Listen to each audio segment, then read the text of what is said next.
to face, and you win it, and you're up 2 games, and you have the divisional record tiebreaker. That's the thing. You'll have the head-to-head split, but people can't forget the Texans lost to the Colts this year, so the sweep over the Colts is big for the Jags right now, and that win over the Titans keeps them in that pole position if they're able to get that W. By the way, I want to throw this out to you for your consideration, and I know that people in Jacksonville, and I've been one of them for years, love to beat the Titans, hate the Titans more than any other team because they came in here as the Oilers and beat the Jaguars the first time they ever played a regular season game. They beat them in the AFC Championship game here in 1999. But it's actually the Texans that have had a more dominant run against the Jaguars. The Titans and Jaguars are actually pretty close, but the Texans have won 29 of 42 previous meetings. Yeah, but they've never prevented the Jags from going to the Super Bowl. Yeah. Right? I mean, like, and but it's a different era. It is, but, there's a lot of institutional memory out there, and I've never heard a single Jags fan say they hate the Titans because the Oilers beat them in the franchise's first game. Well, see, I go way back to that first game. I've been there the whole time too, but it's all about 1999 and Jeff Fisher's attitude towards playing in his second home in Jacksonville. Yeah, that was bad. I guess what I'm saying is it's kind of faded, and as you look now with this younger generation of Jaguars fans, this Texans team last year got him, right? Got him earlier this year. I'm going to start making the case, especially with C.J. Stroud, that worm might turn. I'll say this: Titan fans are mouthier on social media, and there you go. That keeps and I'm not a social rivalry media guy, so. On the edge more than I think this one does. This is a more important game, obviously, right now. The Texans, with C.J. Stroud, you bet, are a dangerous team for years to come. It looks like we'll see to be determined with Will Levis and the Tennessee Titans. Yeah, now, this is a big one for the Jaguars, and Doug Peterson was asked early in the week about how he would approach this. Is this the big title game sort of atmosphere, or is this just the next game on the schedule? I mean, it's game 11, but they're always big, right? I mean, anytime you play your division, they're all big games, and obviously we understand what this team did to us, a few weeks back, and it is another, game on the schedule. A lot of football ahead still, but it's big. I mean, you don't ever want to go 0-2 against a division foe, any year. Obviously, but our guys will respond again, just much like they did this week. It's going to take a good week of prep and their film study and all of that, but great opportunity. It's going to be loud. They're playing extremely well. We are too, and it should be a good matchup. Look, it's technically correct to say it's another game on the schedule. I don't believe for a second that the Jags internally are not looking at this game with a lot more importance. I think the players were embarrassed by the performance the first time around. Reportedly, Doug Peterson got on them like few have ever seen Doug Peterson get on a football team at halftime of that game. That the narrative of they weren't ready for it, they were flat, they didn't show up, all these different things. I think they have a point to prove today. Focus was a key theme of that week post-Houston, right? It was focus on going to London and winning games, but also figuring out your focus during the course of the week. And, Mike, this was a really busy week for players, not just here at the stadium, getting ready, obviously, for the game against the Texans today, but it was Thanksgiving and family and all the distractions that come with it. And so I asked the quarterback about finding focus in a busy time of the year. I think it's important, you got to recognize this is a crazy time of year with holidays and obviously family and friends and just a lot going on, but then you also got the most important part of your season right in front of you, and that's when the good and great teams play well, is when it matters, especially at the end of the year. So, we understand that. We were in a position last year, obviously, where we didn't have a choice, back was against the wall, and we had to make that push at the end of the year, and we were able to do that. So we have some experience, obviously, playing well and playing our best ball at the end of the year. But we got to do that again this year. That doesn't carry over. So I think that is on our mind, and that's something that we're aware of. And I think you have to be, because at the end of the day, this is our job, and you can't let all the outside distractions get to you, because there's going to be a lot going on. Yeah, I agree with everything, particularly the way Trevor Lawrence ended that. It's our job. Look, focus is not an issue here, all right? The Thanksgiving holiday is not an issue. Unless you're a rookie, you've already dealt with this at least once in the National Football League. Every team has to deal with the holiday interrupting your normal schedule, but you know that going in. I don't think the Jags are going to have any problem focusing on this opponent. No, there's not. But to fine-tune it a little bit on the conversation that we've had with Doug Peterson the last couple of weeks, that is learning to take focus to a different level, to be able to to hyper-focus, especially as you get closer to game day, and not let the little things like tickets and family and things like that have caused distractions become a distraction. If this team's going to take that next level step, they've got to learn to take their focus to another level. Sure, but I don't think it's specific to a holiday week, I guess. I guess the players were talking about it this week. Right, and look, you're on the road. Tickets are not an issue here. They have everything they need to focus themselves today. They know the importance of this football game, and I feel like even talking about will they be focused is almost opening the door for an excuse for them. It wasn't presented in that theme. It was presented in this team has to learn to focus in because there are big games coming up the road, right? The Bengals isn't quite as big a game, but the Browns game is going to be a big game, and that night game against the Sunday night game against the Ravens is going to be. And this football team is going to have to, if they want to make that stretch run and be a contender, going to have to dial in the little details of focus. Sure, I agree with that. But looking at the way they finished the season last year, I think the guys who are back, the guys who are and Doug Peterson got that performance out of them. I don't think it's going to be. It's funny you say that because part of the conversation was that last year their backs were against the wall and they had no choice but to be hyper-focused. And this year they're out in front of it a little bit, not as much as they had hoped that they would be at this point. Anyway, we'll see where the focus story comes. It was one that was a hot topic in the locker room this week. Another hot topic is obviously my quarterback, C.J. Stroud, who has had a sustained performance level all season long. Rookies go up, rookies go down. They'll dazzle you, but this kid has been consistently good all season long. Even the last 2 weeks when he's turned the ball over, he's made enough plays for this team to win. Mike Caldwell is not surprised that a young quarterback is able to have success in 2023. It's much different than when he played, both during the course of the season and in the offseason. The game's evolving. You have 7-on-7 where guys are throwing the ball around all summer, and you have guys that are in college. You got some colleges moving to pro-style offenses, so you have guys that are ready to play. And when you're surrounded by weapons and you're ready to play, he's a special one, and he's showing why he's special. Yeah, I think the weapons part is a good observation because not every rookie quarterback comes in with players who are maybe not household names, but Nico Collins and Tank Dell have proven to be really good NFL players. But look, bottom line is Houston earned the second pick in the draft, and C.J. Stroud came into a bad football team. And, Bryce Young was the number one pick in the draft. He's not having this kind of success. Will Levis is not having this kind of success just because it's easier to do as a rookie now, Brian. I don't think that makes it any less impressive than what we've seen from C.J. Stroud. No, it's been really impressive the way I think maybe the most impressive moment of the season, if you were watching him, is that game against Tampa where he got the ball with 46 seconds left and went right down the field. Yep. Talented guy, and the Jaguars are very aware of him. In that first matchup back in Week 3, as you recall, there were several big plays down the field. The Jaguars cited communication issues, whether it was Foye Oluokun talking to Tyson Campbell, who is not going to play today, or back to Andre Sisco. The Jaguars were not on the same page, and the middle linebacker knows they've got to be, and they were working on it all week long. It's on the practice field. I think watching film is one thing.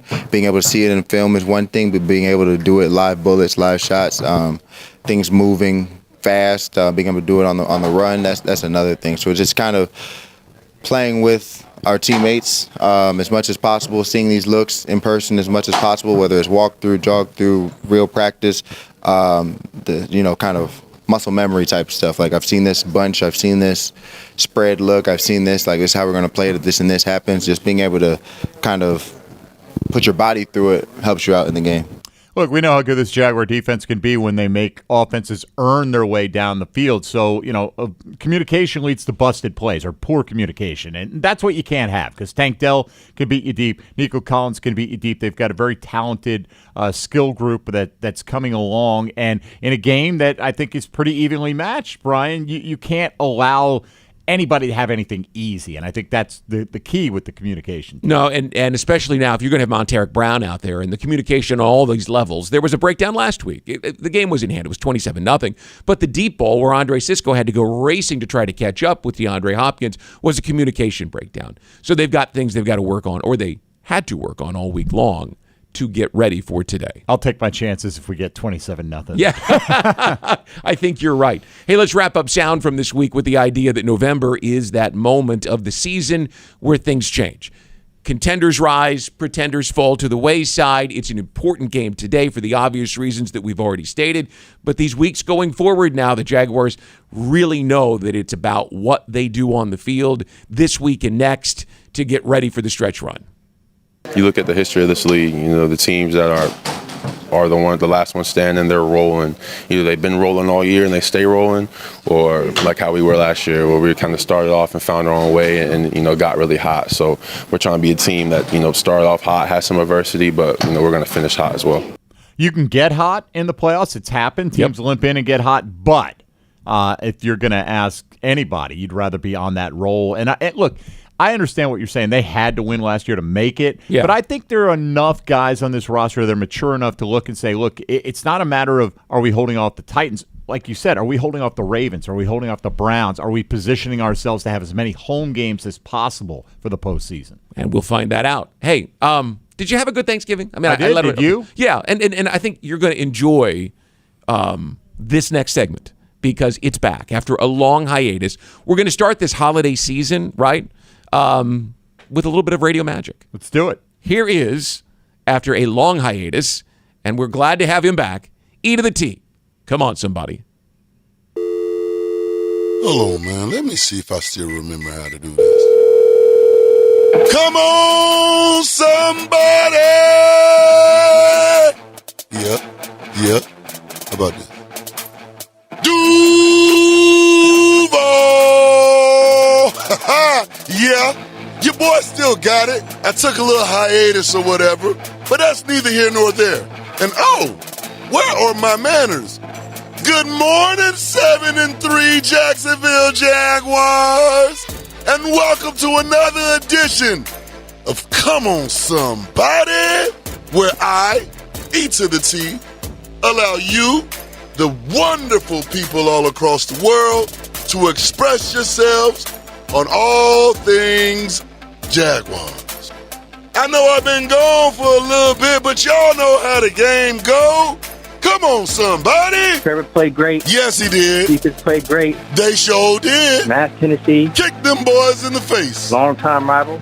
But we can't play with the Texans. We better not play with them boys. We need to just keep it up and run through the Texans too. Come on, somebody. Mike Vrabel, second boy. Mike Vrabel catches strays. I love it. Come on, somebody. Can I get a Duval? Well, shoot. Let me clear my throat. Duval.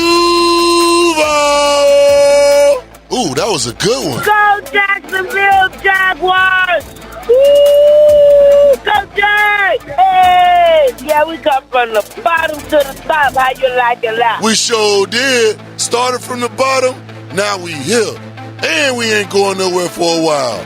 I hope. I'm going to start it off right and say what my coach said last year. What your coach said last year? So what, now what? Oh, I remember that. You got blown out, so what, now what? I remember that too. You looked good and had a 5-game winning streak, so what, now what? Yep, that too. So what, now what? What's happening now is we got to see these sorry-some bees. Whoa! I'll allow it. And we're going to get that ass today. Well then, what's left for me to say? Mike Vrabel out here catching random strays. We just out here yelling, Duval! And we're going to get that ass today. I don't know about y'all, but I'm about to prep myself for Victory Monday. Come on, somebody! Now, if you weren't already in the holiday spirit, did I jump him? No, I think you're good. Sorry, E.T. I just was so excited that he's back, right? That gets you in the playoff push spirit. All right, Let's I'll go with that. I wasn't sure that was quite the holiday spirit, but nevertheless. Well, it was an early holiday gift to you. Look, it's always a holiday when you beat a division rival. So from that standpoint, it's just great to have ET back. So hopefully tomorrow's a holiday with Victory Monday. We'll find out. What we do know is coming up, we just got to be on all cylinders, clicking everywhere. I mean, I think that's what we're doing right now. We're just barely scratching the surface right now. Jaguars hope they scratch the surface on offense with some depth. That's Dearness Johnson. He joins us. He is this week's Baptist Health Player Interview. Plus, Pete Prisco joins Mike coming up next here on Jaguars Radio.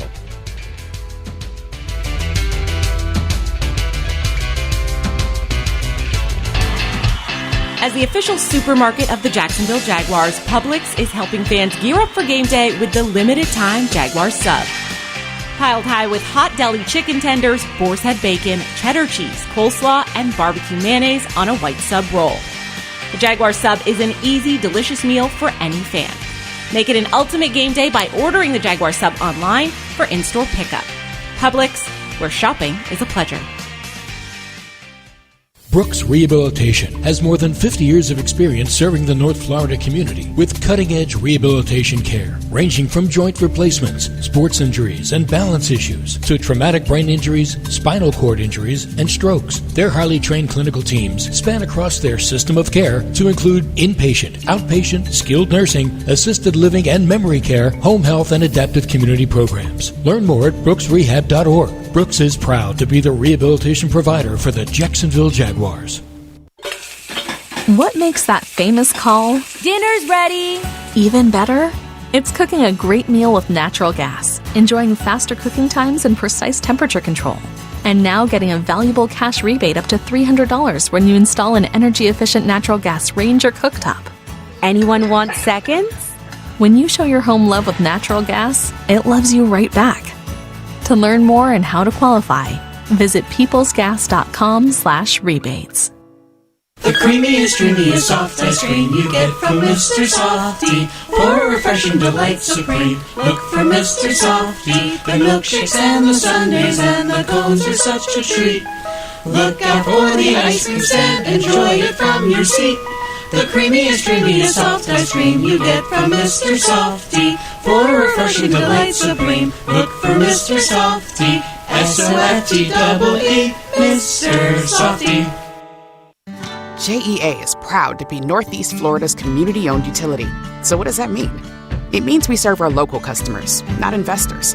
That we're always focused on keeping our costs as low as possible, while exploring new ways to deliver clean, affordable energy and water. And that we invest in our people and infrastructure to deliver reliable, sustainable services. Because for 127 years, JEA has been here to serve you, and only you. JEA, your community, your utility. You've been putting back a few, and a few becomes a few too many.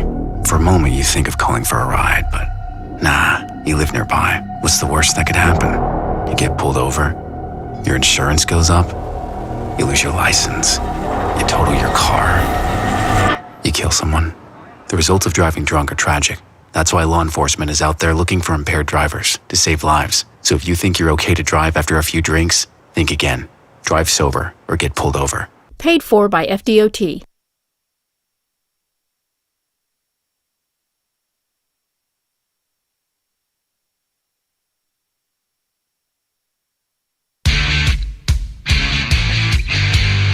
Welcome back to the Publix Tailgate Show. Brian and Mike with you from the Hyundai Studios at EverBank Stadium. The Texans and Jaguars will kick off at 1 o'clock Eastern Time from NRG Stadium in Houston. And as we talked about, big game for all the obvious reasons.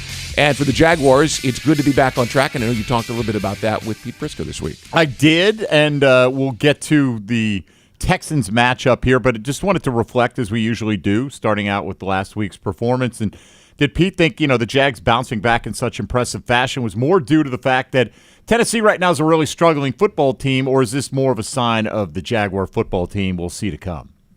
Well, I think it was a combination of both, Mike. Look, after a thumping at the hands of the 49ers, they had to regroup, and I think they did. I mean, you got to give them credit for that. That's what good teams do. You have bad games, you come back, you bounce back, and you play well, and they played well, and particularly the quarterback. I mean, look, let's be real. He was not very good against the 49ers. He bounced back in a big way. What's the bigger factor for how well Trevor Lawrence played last week in the offense in general, Pete? A lot has been made about the return of Zay Jones, and he certainly had somewhat of a role, but he only caught 4 for 20. It wasn't like he was lighting up the scoreboard, and maybe it was just his presence, or was it the fact that the offensive line protected Trevor Lawrence? He was barely touched, and he actually had time to go through his progressions last week. Yeah, I think the line played better, and that helped them, but they also called some different plays and called some shot plays, and we thought that might come after the hints from a week ago, and they did indeed call him. And I like what they did with Ridley. They got him in the slot and got him deep out of the slot, which is a good matchup for him. So, yeah, I think that it was a combination of play calling, Trevor Lawrence playing better, and the offensive line playing much better.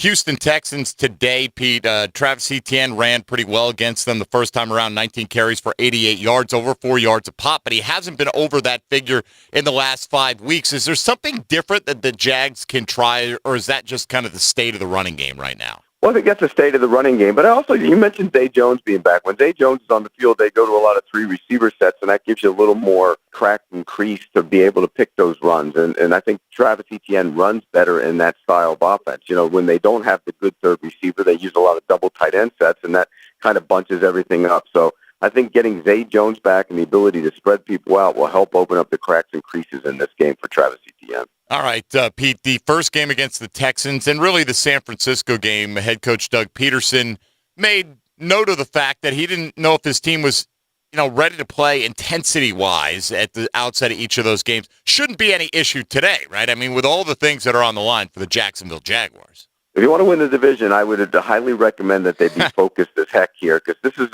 when you look at the schedule for the Texans, it's much easier than what Jacksonville faces, even with all the injuries in the AFC North. I think the Texans' schedule is much more favorable, so you beat them here, they have swept them, and so I think it's an important game for Jacksonville. They have to be focused. This is the division on the line, the way I see it. Winner of this game, I think, goes on and wins the division. Agreed. Certainly, if the Jags do, they're in great shape with a 2-game lead and the tiebreaker based on divisional record. Pete, C.J. Stroud has created quite the buzz in league circles, and deservedly so. The numbers are great. I don't get to see him every week. You tell me, what do you like about C.J. Stroud's game? Mike, he makes it look easy. He's almost like, and dare I say this, but Dan Marino stepped onto the field as a rookie and made it look easy. That's the same thing that C.J. Stroud does. He had some, bumps in the road last week. He threw 3 picks, and 2 of them were terrible throws. But he bounces back. He's not afraid to come back and go down the field. And I think that's the greatest trait of any great quarterback, is to be able to put your mistakes behind you and move on, and he's done a great job with that. What is, in your opinion, the biggest on-field or schematic advantage that the Jaguars will have today? Well, I think, you mentioned running the ball the way they did last time, but I think they have to throw it first to be able to run it. And they have to take their shots. This is not Kyler Murray hit some last week down the field, and they actually had an opportunity to hit a couple more, and he missed them. So I think those are the things you have to do. You saw hints and pieces of it last week. They have to be able to hit those shots down the field. All right, Pete, maybe a de facto division title game. We'll see how the rest of the season plays out. Obviously, what are your expectations? How does it go today?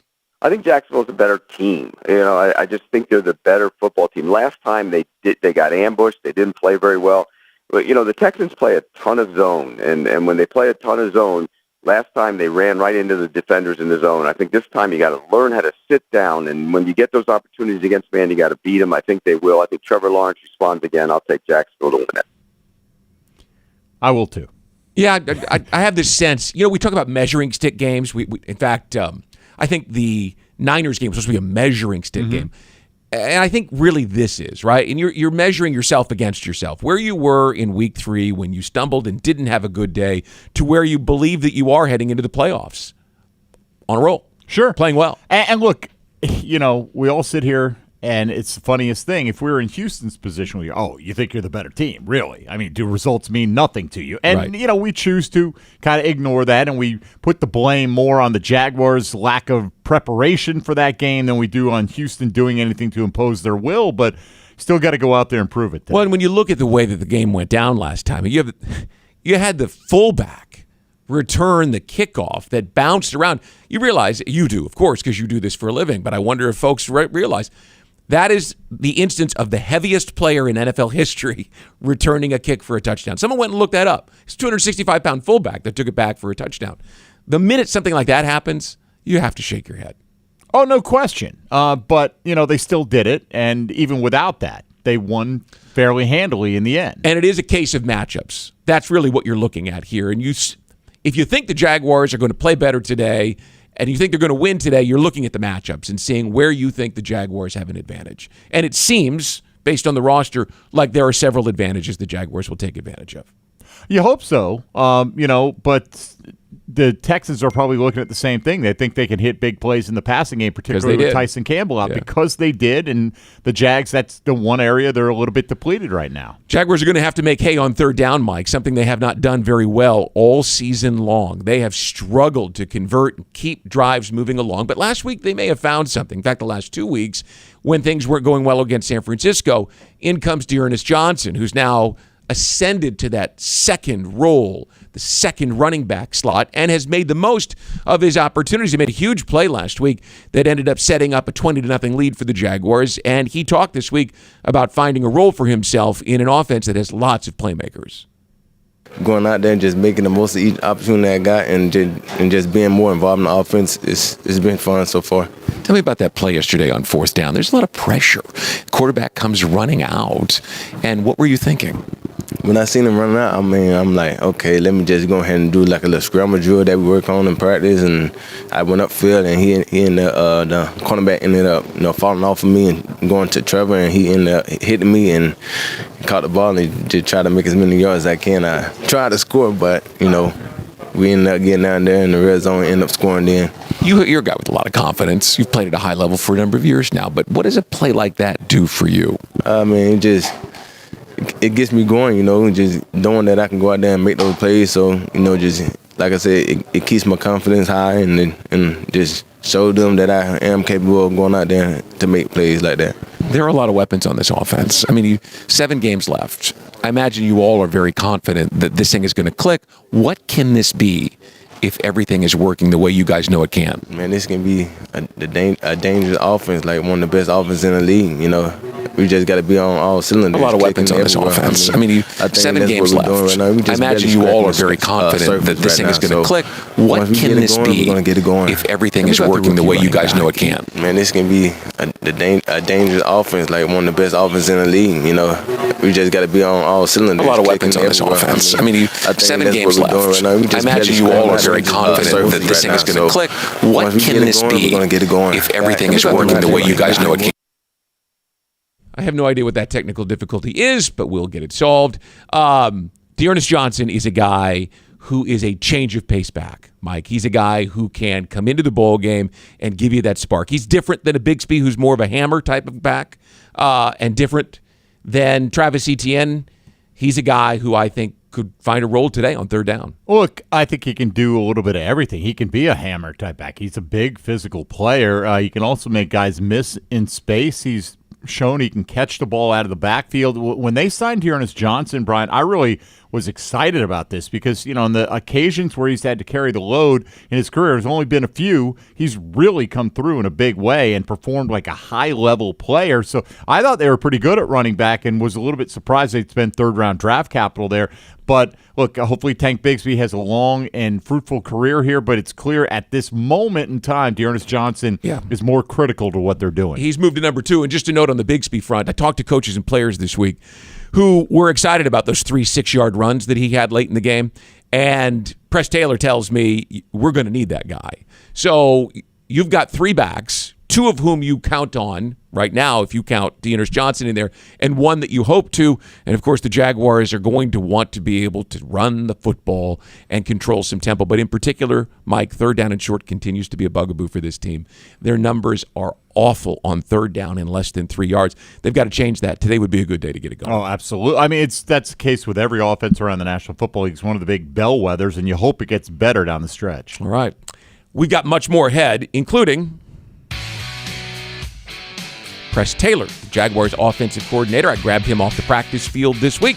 We'll hear from him, and we'll also hear from Rick Ballou. The Texans and Jaguars are coming up at 1 from NRG Stadium in Houston. This is the Publix Tailgate Show on Jaguars Radio.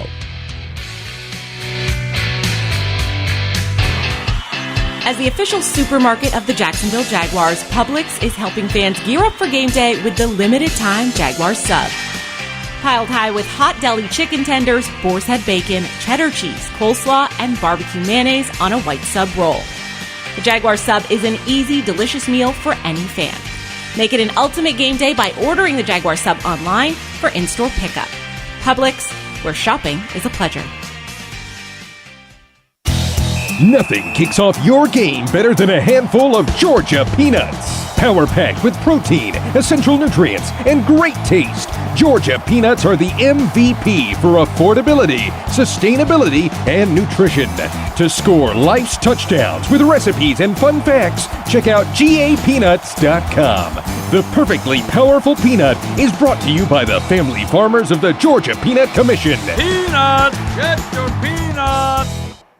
Hello, I'm Dan Fields. If you're in the market for a full-size 8-passenger SUV, look no further than the Defender 130. And with the Defender 90, the 110, and this 130, there's luxury in the right size for everyone. Right, Sammy? Plus, when you buy or lease from Land Rover Jacksonville, you'll become a member of the Fields Amenities Program with complimentary loaners, car washes, our cafe, and much more, all at no charge. Football and Miller Lite. Duval's greatest pairing. Can cracks at kickoff. Tailgates going well past postgame. Sunday night overtime. For the touchdown! Followed by Monday morning pride. Knocking on bar tops for luck. Kicking back on any given Sunday. You never forget the way some things taste. Jags football tastes like Miller time. Celebrate responsibly. 2023 Miller Brewing Company, Milwaukee, Wisconsin. Frank Frangie here. When you want barbecue in Jacksonville, you want Bono's Pit Barbecue. You can find Bono's locations all around town and on game day at EverBank Stadium because Bono's is the official barbecue of the Jacksonville Jaguars. Over 70 years of authentic Southern Pit Barbecue. We are the local barbecue joint in BBQval for generations of people in Jacksonville. Go to bonosbarbecue.com to learn more or call 904-880-8310 today. And remember, if you don't see a pit, it ain't legit. You say there's nothing quite like the feel of the open road when you ride a motorcycle. You know it takes concentration, knowledge, and skills beyond those required to drive a car. Ride Smart Florida would like to take this opportunity to remind you to enjoy the road, but to always ride smart. S-M-A-R-T. Say no to drinking and riding. Make yourself more visible to motorists. Always wear your helmet. Ride in control. Train regularly and get endorsed. Visit RideSmartFlorida.com for more details. Do you ride smart? This message is provided by the Florida Department of Transportation.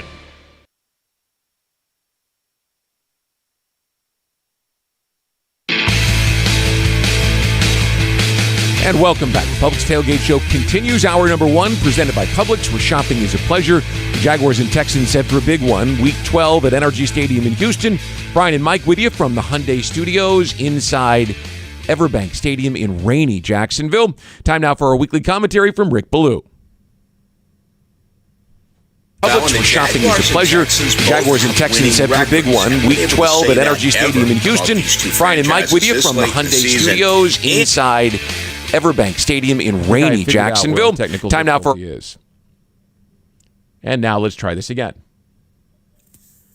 Week 12 in the NFL, and the Jaguars and Texans both have winning records. Haven't been able to say that ever about these two franchises this late in the season. And you get the feeling that this is just the beginning. Trevor Lawrence turned 24 this past October, and C.J. Stroud, as a rookie, won his first ever game as a QB back here in Jacksonville in late September. Stroud is on his way to the Rookie of the Year, no doubt about that. Also is being mentioned as an MVP candidate. He did show that he was human last week by throwing 3 interceptions. Remember, for this game today, the Jags do lead the NFL with 20 takeaways. Also, Jacksonville undefeated on the road this year. They're 5-0 away from Jacksonville if you include both victories in London. They also won their last 3 regular season games away from Jacksonville 1 season ago. The other side of it, well, Houston's very good at home. They're 4-1. You look at the numbers, they're almost identical. The Jaguars have scored 230 points. Houston, 238. The Jags have allowed 204 points. Houston, 208. Point differential. Jaguars plus 26 on the season. Houston plus 30. It's pretty simple today. If the Jags lose, they're tied in the AFC South, but they'll be down on that tiebreaker 2-0 overall to Houston. If the Jags win, they take an enormous 2-game lead with 6 left on the schedule. We talked about how good Houston is at home. On the road, not nearly as successful, but if you look at their future schedule, very winnable games for the Texans. They'll go on the road and play the Jets, Titans, and Colts. To say that this game is not huge would be a massive mistake. So much on the line today at Houston. Should be a lot of fun. All right, the Jaguars coming off a 34-point performance last Sunday in that win over the Tennessee Titans. And still, they struggled to convert on third down, and they missed 2 opportunities in the red zone. We've been talking about it all year. This is an offense who has not reached its potential in spurts, in moments, and we all keep waiting for it to happen. So too does the coaching staff. I grabbed Press Taylor this week to talk about getting things tuned up, getting things right, not only for an important game today at NRG Stadium in Houston, but also as we reach that moment, that turning point of the season where the contenders separate themselves from the rest of the pack. We can always tell our guys, people remember November, December. I mean, that's what makes the season meaningful. You find a lot of teams through September and October potentially disappear, and the good teams will start to reveal themselves now at this time of year. So that's certainly where we want to be considered. What does it say about your quarterback that he admits after the game against San Francisco that it was maybe his worst game, and then the next week he's the AFC Offensive Player of the Week? What do you make of that? Well, I think that's the perspective he has and our group as an entire unit have, that one game doesn't define us. One bad game doesn't define us. One great game doesn't define us. It's about 3 hours on Sunday, and you're going to be judged off that, and you're going to be judged play to play. And so being able to own your mistakes, the way you play, that's a big part of it. And I think if you can do that, you have a better chance to move on and then play well the next week. I'm an old school guy, admittedly, but last week, third quarter, the second Calvin Ridley touchdown drive, you get an 11-yard run from Travis, and then the safeties suck up and you go 26 the next play. How important is it for you to get that running game when you want to run started? Yeah, I think that's a big thing. We want to be able to control the ball and control the feel of the game. And I think running the ball is a big part of that. And you're not always going to be successful with it. We want to be efficient with it. That's our number one goal. And then we have backs that are capable of being explosive given the opportunity. But I think if you're able to stay efficient with it, now the defense has to honor their gaps. And if they have to honor their gaps, we can move their gaps, we can manipulate their gaps a little bit, and then we can create space in behind. And sometimes you're doing it just to build a protection. You know, we want to slow the pass rush. We want to build a firmer protection because we want to push the ball. And I think all that kind of came together the other day. You're a couple weeks in now with the offensive line the way that you envisioned it. What do you expect from them here on out? Well, I think, obviously we have a lot of tough tasks in this thing with the defensive lines across the league. This division obviously has a lot of really good ones as well. We're going to play the AFC North, it seems like they're all built that way, defensively at least. But I think as you continue to play next to somebody, you continue to gel, we continue to identify what we're really good at and what fits us attacking people. I think you'll see continued improvement as we move along this thing. In layman's terms, what does it mean to have Zay Jones back? There's just a big chemistry factor, I think. I think there's a lot of trust, not only with the quarterback, but all the guys in the huddle of what Zay's capable of. I think Zay's versatility has always been appreciated by this coaching staff and this, our unit as a whole. It allows other people to move around and do things comfortably because Zay can do so much. Zay, we have the speed element with Zay. We have a length that we don't always have without Zay.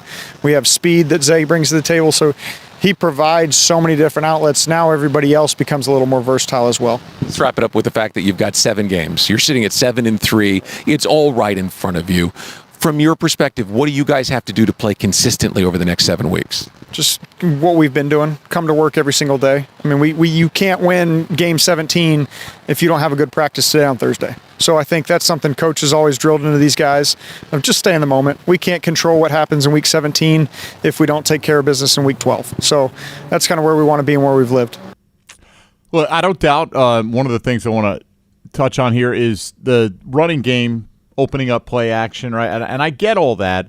I just like to see the running game stand on its own a little bit here. Travis Etienne, it's been a month and a half since he's averaged 4 yards or better carrying the football in a game. He did that against the Texans the first time around.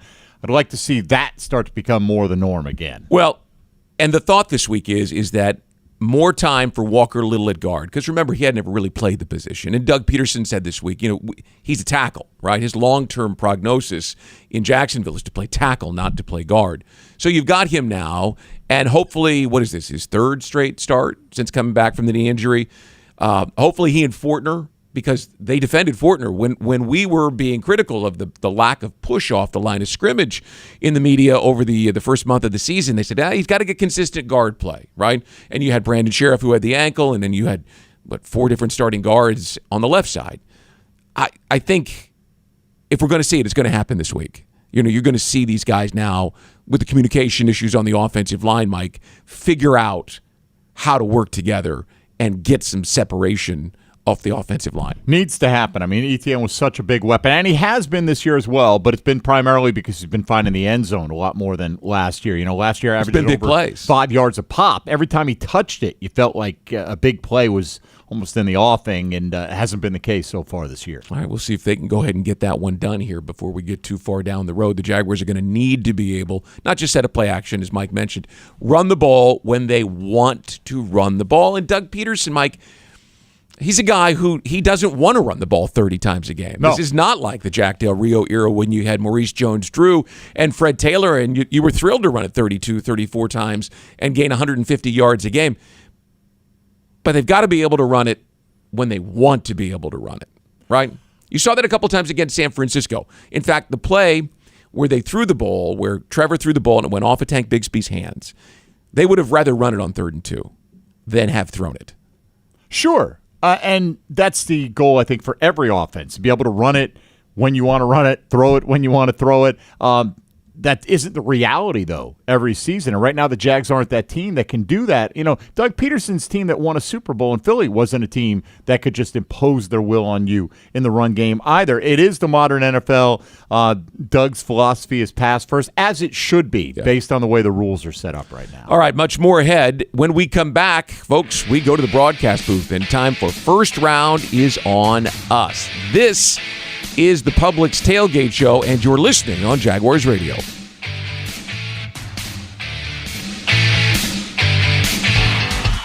As the official supermarket of the Jacksonville Jaguars, Publix is helping fans gear up for game day with the limited-time Jaguars sub. Piled high with hot deli chicken tenders, boar's head bacon, cheddar cheese, coleslaw, and barbecue mayonnaise on a white sub roll. The Jaguars sub is an easy, delicious meal for any fan. Make it an ultimate game day by ordering the Jaguar sub online for in-store pickup. Publix, where shopping is a pleasure. Tackle your marketing needs with Kessler Creative. Providing direct mail services for more than a decade, Kessler has a wide range of services from small mailers to large banners and signs. Draft Kessler as your first pick to receive the best targeted mail list. Elevate your business and be on the winning team with Kessler Creative. Kessler Creative, results-driven marketing and proud partner of your Jacksonville Jaguars. Mr. Chubby's Wings is a whole lot more than just wings. Craving the ultimate game day experience? Look no further. Swing by Mr. Chubby's and indulge in the biggest and best wings in town, all while soaking up the lively atmosphere with fellow sports fans. With plenty of game day specials and locations on the West Side, Fleming Island, Ponte Vedra Beach, and new this season, EverBank Stadium, they're here for all your game day needs. Mr. Chubby's Wings is a proud partner of the Jacksonville Jaguars. Mr. Chubby's Wings, before the game, after the game, and during the game. Calling all junior fire chiefs.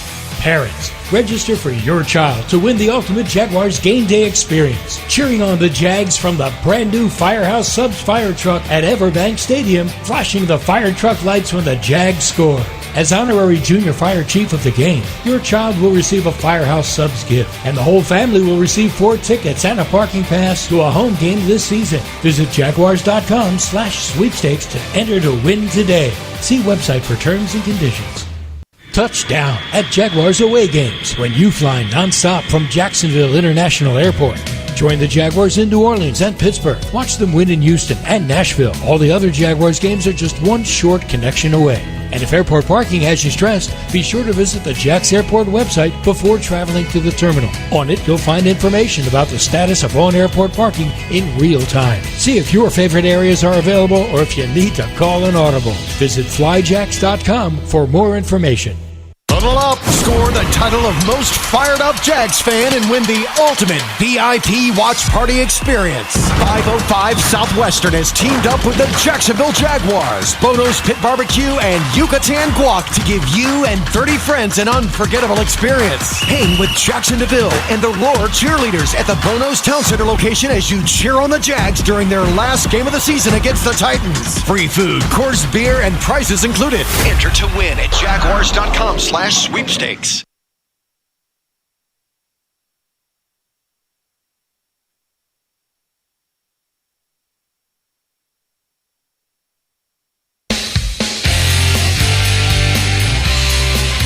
And welcome back to the Publix Tailgate Show. Publix, where shopping is a pleasure. Brian and Mike with you here from the Hyundai Studios in EverBank Stadium in Jacksonville.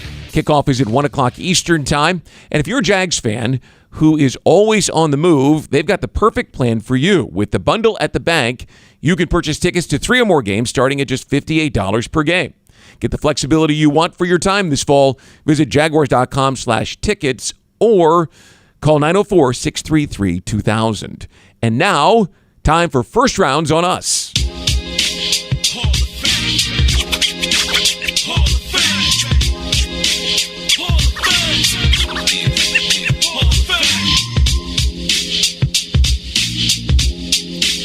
Well, Tony Boselli's with us from the broadcast booth at NRG Stadium. As we throw it to him, we acknowledge that Jeff Lageman is dealing with a family matter and is not with us today. So hopefully Tony has his Hall of Fame broadcast jacket on and is ready to carry the weight. How are you today, Tony? Brian, I'm always ready to carry the weight. Knew that was coming. I mean, I set him up for it. Most predictable sentence we've had all season. Right? That's probably that's very true. Did you expect anything else, Mike? From No, me? and I'm happy you delivered, Tony. That is Thank how you. a broadcast team operates. One man setting up another for his opportunity to hit it That's out of right. the park. And you did. Congratulations, Tony. Thank you. It's the first win of several wins today that I'm hoping for. All right. So let's go with this. UF Health, delivering compassionate care and world-class outcomes. That's our game plan. Brings us to our UF Health finding solutions. Tony, what's your approach to C.J. Stroud? Do you pressure him on early downs like some of the football experts have said this week? How do you attack a young quarterback who is turning the ball over? Last 2 games, he has 6 of them, but over the course of the season has protected it pretty well. What would you do? Well, I mean, I think you treat him like any other quarterback. And how do you impact quarterbacks? How do you get great quarterbacks who are accurate, put up big numbers? You hit them. You move them off their spot. You take them out of their rhythm. And that's something we didn't do the first time. I mean, I don't think we touched him. I'm not even sure his jersey got dirty in that first game. And you remember, that's the game Josh Allen got hurt. There was no rush. We didn't impact him at all. And so I see the formula like any other quarterback. Now, he's young, but if you watch him, he does a great job of recognizing coverages, going through progression. So he's mature for his years. The bottom line, though, any great quarterback, like, when does Trevor struggle? When he gets pressured, when there's flashes of color in front of him, when he's getting moved off his spot, when he can't go through his progression and his timing and everything gets sped up. So the key today for this Jaguars, and I don't care if you do it with 4, which I don't think they can do it 4 consistently. They haven't done that all year. So look for Mike Caldwell, I think, who's done a great job of layering in and kind of getting the blitz going a little bit here and there. But the bottom line is you got to make him uncomfortable and try to speed the game up for C.J. Stroud. Do you think, Tony, that there's anything in particular that led to the recent spate of turnovers for Stroud? Because, it's interesting. You look at last year, we talked about how well Trevor played in the second half of the year. 9 games, he had 15 touchdowns and 2 interceptions. That's what Stroud had through his first 9 games this year as a rookie. So what is it about the last couple weeks? Is it just the law of averages catching up to him a little bit? I mean, I think when you throw it a lot, Mike, sooner or later, you're going to get a tip ball here. You're going to have a deflection. You're going to try to, push it in somewhere where you're not. The last interception on that deep out, it's something that Texans have been very successful. So you get a little bit comfortable and you just think you can make that throw no matter what. You don't, maybe, not really respecting the coverage. So it could be a number of things, but look across the league. I mean, when you throw the ball at the quantity that C.J. Stroud, these Texans throw it, you're going to throw it to the other team every once in a while, especially when you're a young quarterback. And he's still a young guy. He's really good. and his accuracy is really impressive. Arm strength. He's a pocket quarterback. He does a good job of working through progressions, but he's still a rookie, and he's gonna try to force things. And I think sometimes when you get a lot of confidence, you think you can make every throw, and this game has a way of humbling everybody. Dameon Pierce expected back for the Texans today, but Devin Singletary's played very well at running back 2 of the last 3 weeks at least, put up big numbers the last couple of weeks. Tony, that seems to play into the Jaguars' strength on defense, though. How do you think that matchup plays out today, Jags run defense versus Houston? Yeah, Singletary's back-to-back 100-yard games. In the last 2 weeks, he leads the league in attempts and rushing yards. And I think he's better, Mike, than Pierce as far as what they want to do. That zone scheme, one cut, get going. I think Pierce struggles a little bit with that. I think he's more of a gap runner, and I don't think that's really what the Texans want to do. And I think you're right. This is critical. What you can't have is them, winning down staying ahead of the chains, good down and distance because they get the run game. Now you have a two-way threat. You got the run game going. You got C.J. Stroud. You got Tank Dell, who can absolutely fly and is putting up huge numbers as a rookie as well. So, the good thing is we've been great against the run, and it's going to take another really good effort because the one thing that did surprise me a little bit watching the tape, this Texans offensive line is much better than they were the first time we played them. And they're getting healthy. They're going to have Laramie Tunsil, who did not play that first game, one of the better left tackles in football. And the last couple of weeks, that's a unit that's been improving. Well, look, they were missing 4 starters the first time they played. That's what, in part, made it so disappointing. The Jags couldn't get any more pressure than they did. The Jags' offensive line has, shuffled in some different players at left tackle and left guard this year, but seem to be settling into now their preferred 5, at least for now. How did Walker Little play last week compared to the week prior, and how do you feel about the state of the O-line right now? Well, they need to improve. I thought Walker Little was much better week 2. And I think in my kind of what I've been pounding the drums on Walker Little is like, everyone take a deep breath. He has now played a total of 2 games and 10 plays at left guard. And what he does bring you is a much more physical, big body at that left guard position. And I think he's going to be just fine. Now, we saw last week when the game was still, in doubt or lose meaningful time, they brought Ezra Cleveland in for a series, and he's a very capable, he's a starting caliber guard, so having that depth is good. But overall, Mike, that group needs to continue to improve, and they have to play better.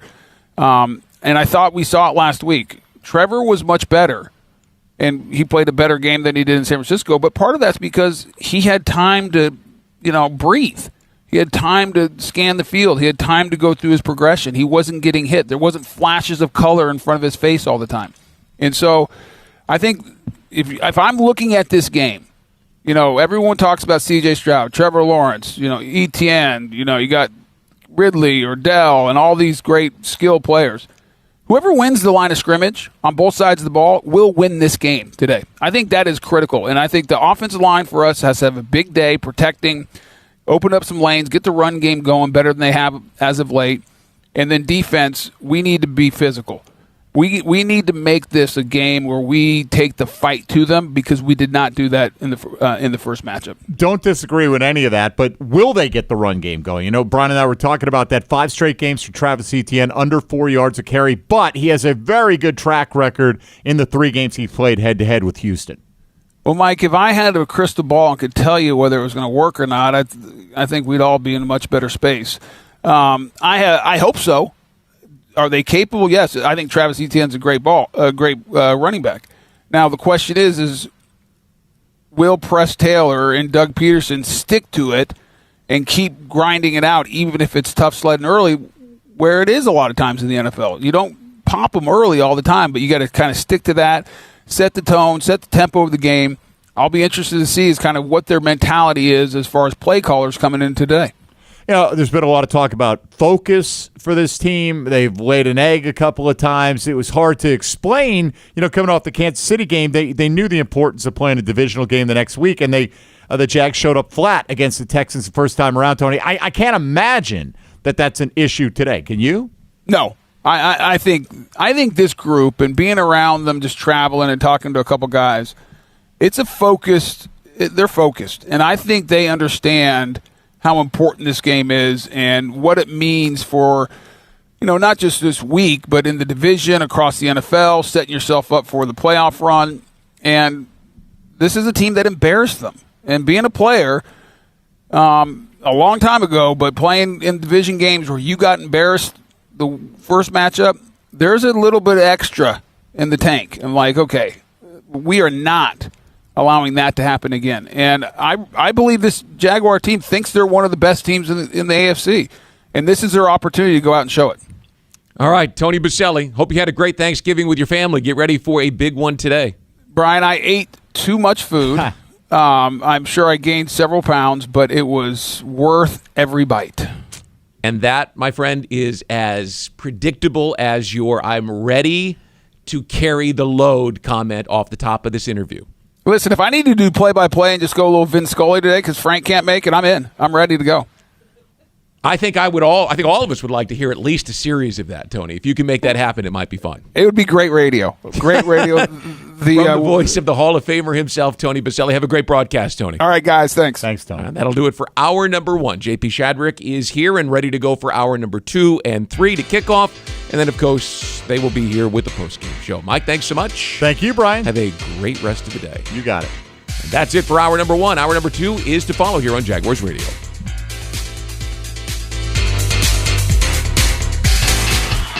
As the official supermarket of the Jacksonville Jaguars, Publix is helping fans gear up for game day with the limited-time Jaguars sub. Piled high with hot deli chicken tenders, boar's head bacon, cheddar cheese, coleslaw, and barbecue mayonnaise on a white sub roll. The Jaguars sub is an easy, delicious meal for any fan. Make it an ultimate game day by ordering the Jaguars sub online for in-store pickup. Publix, where shopping is a pleasure. Headquartered in Jacksonville, Florida, CSI Companies partners with leading organizations across the country to deliver workforce solutions. As a proud sponsor of your Jacksonville Jaguars, CSI crafts personalized operations to fuel the success of businesses, both big and small. Whether it's finding the right talent for a job or seamlessly managing a project from start to finish, CSI has over 3 decades of experience in getting the job done. This is your Workforce Solutions Reimagined. Visit CSICompanies.com. Unlock your potential at the University of North Florida.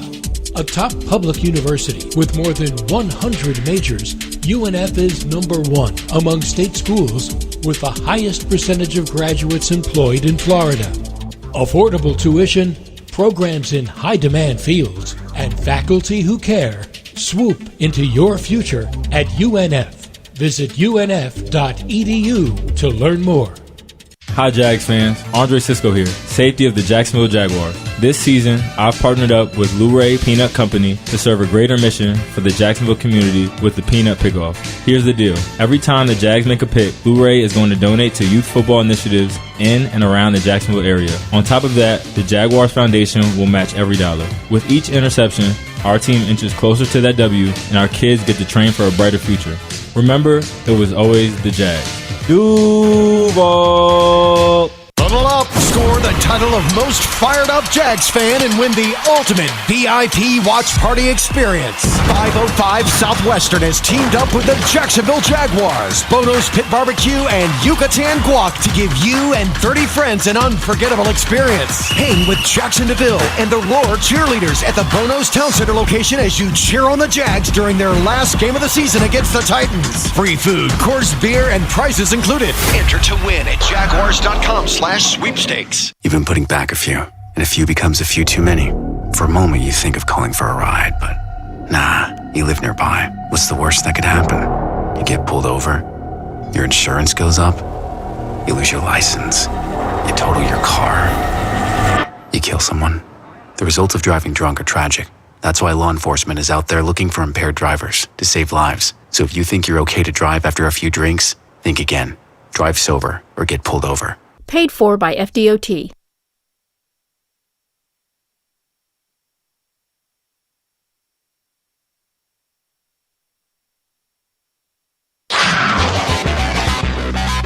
The Publix Tailgate Show continues right now. And it's hour 2 of the Publix Tailgate Show. Publix, where shopping is a pleasure. We're 2 hours away from Week 12. The Houston Texans and the Jacksonville Jaguars coming up. NRG Stadium, Houston, the site, a 1 o'clock kickoff time. JP Shadrick, Mike Dempsey from the Hyundai Studios. And first place on the line, Jags at the top of the division. Houston hanging around right there. This, on Thanksgiving weekend, is where, we might figure out which way the rest of this season could turn. This could be a pivotal game today. It is a pivotal game today. Whoever wins this game is in first place at 4 o'clock or roughly thereabouts this afternoon, JP. I mean, obviously, the Jags will have a much more decided advantage if they win because they'd be up 2 games in the standings with the tiebreaker based on division record. Houston would be tied with Jacksonville, but would have the head-to-head tiebreaker and a very manageable schedule the rest of the way. The bottom line, win this game today, and you control who wins the AFC South. You give that control up if you come up short on the scoreboard to the Texans. Only one divisional game left for the Jaguars after today, and that's in Week 18. They've got a stretch against the AFC North coming up the next 3 weeks that will prove huge, obviously, in the conference standings as well. Yeah, no doubt. I mean, you could conceivably get to a point where that Week 17 game doesn't mean anything conference-wise or division-wise. I'd like it not to mean anything division-wise. I'd like the Jags to have that tied up. But, look, they're all big at this point in time. I mean, the Texans know that as well. They're the only team to lose to the Carolina Panthers this year, right? Carolina's miserable and yet somehow managed to beat this Texans team. So they've lost to some odd teams this year. Atlanta as well, Indianapolis, who the Jags swept. But, hey, you know what? They beat the Jags, and they beat them handily the first time around, so they're definitely a confident team. Game day weather brought to you by the St. Johns River Water Management District. Florida's water, it's worth saving. A great day for a duck today in Jacksonville. 66 degrees, rainy, and rain in the forecast throughout the day. In fact, here in Jacksonville. In Houston, retractable roof for the Houston Texans at NRG Stadium, so they should be in air-conditioned comfort today.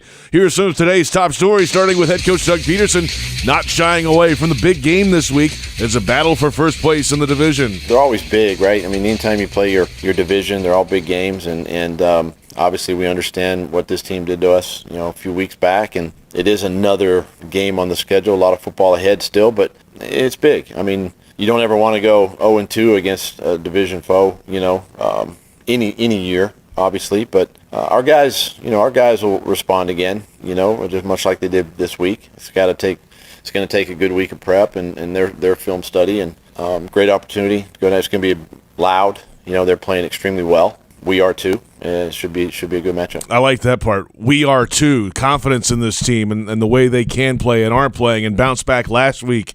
That could permeate through that locker room, it feels like. They had one really bad game against San Francisco. They've won 6 of the last 7, however. So, the Jags are playing good football overall, no question about it. And I think this is an easy week to have the attention of your football team. I mean, all you have to do is point at the standings, the importance of this game in the division, the fact that they came into your place and embarrassed you, and right now they're breathing down your neck. So whether that was the case the first time around, it didn't appear to be, and Doug Peterson made comments to that effect. I don't think that'll be the issue today. Yeah, turn on the highlight reel from week 3. That should about do it. There you go. And from everything I've heard from the people who are in that locker room every day is that these guys have a chip on their shoulder about this football game. I expect an inspired performance out of the Jags today. Let's hear from quarterback Trevor Lawrence. He used his legs in last week's game for 2 rushing scores. It's something that helps when there's confidence in that left knee. Having the confidence to move and take off and do all the things that you typically, how you play the game. But when you feel like maybe you can't do some of that, it changes how you play the game. And I think that's maybe more the frustrating part. So it felt good today to be able just to cut it loose, obviously still try to protect myself. Took some hits that I probably didn't need to take outside of the pocket that I probably could have got down running. But it felt good just to go play and let the instincts take over when needed. So I think that was a good thing today. That's Lawrence after the game last week, of course. And, this is one of those, I don't know if Trevor needs to worry about so much what C.J. Stroud puts up, if he's putting up big numbers, throwing deep balls, all these things he's been doing.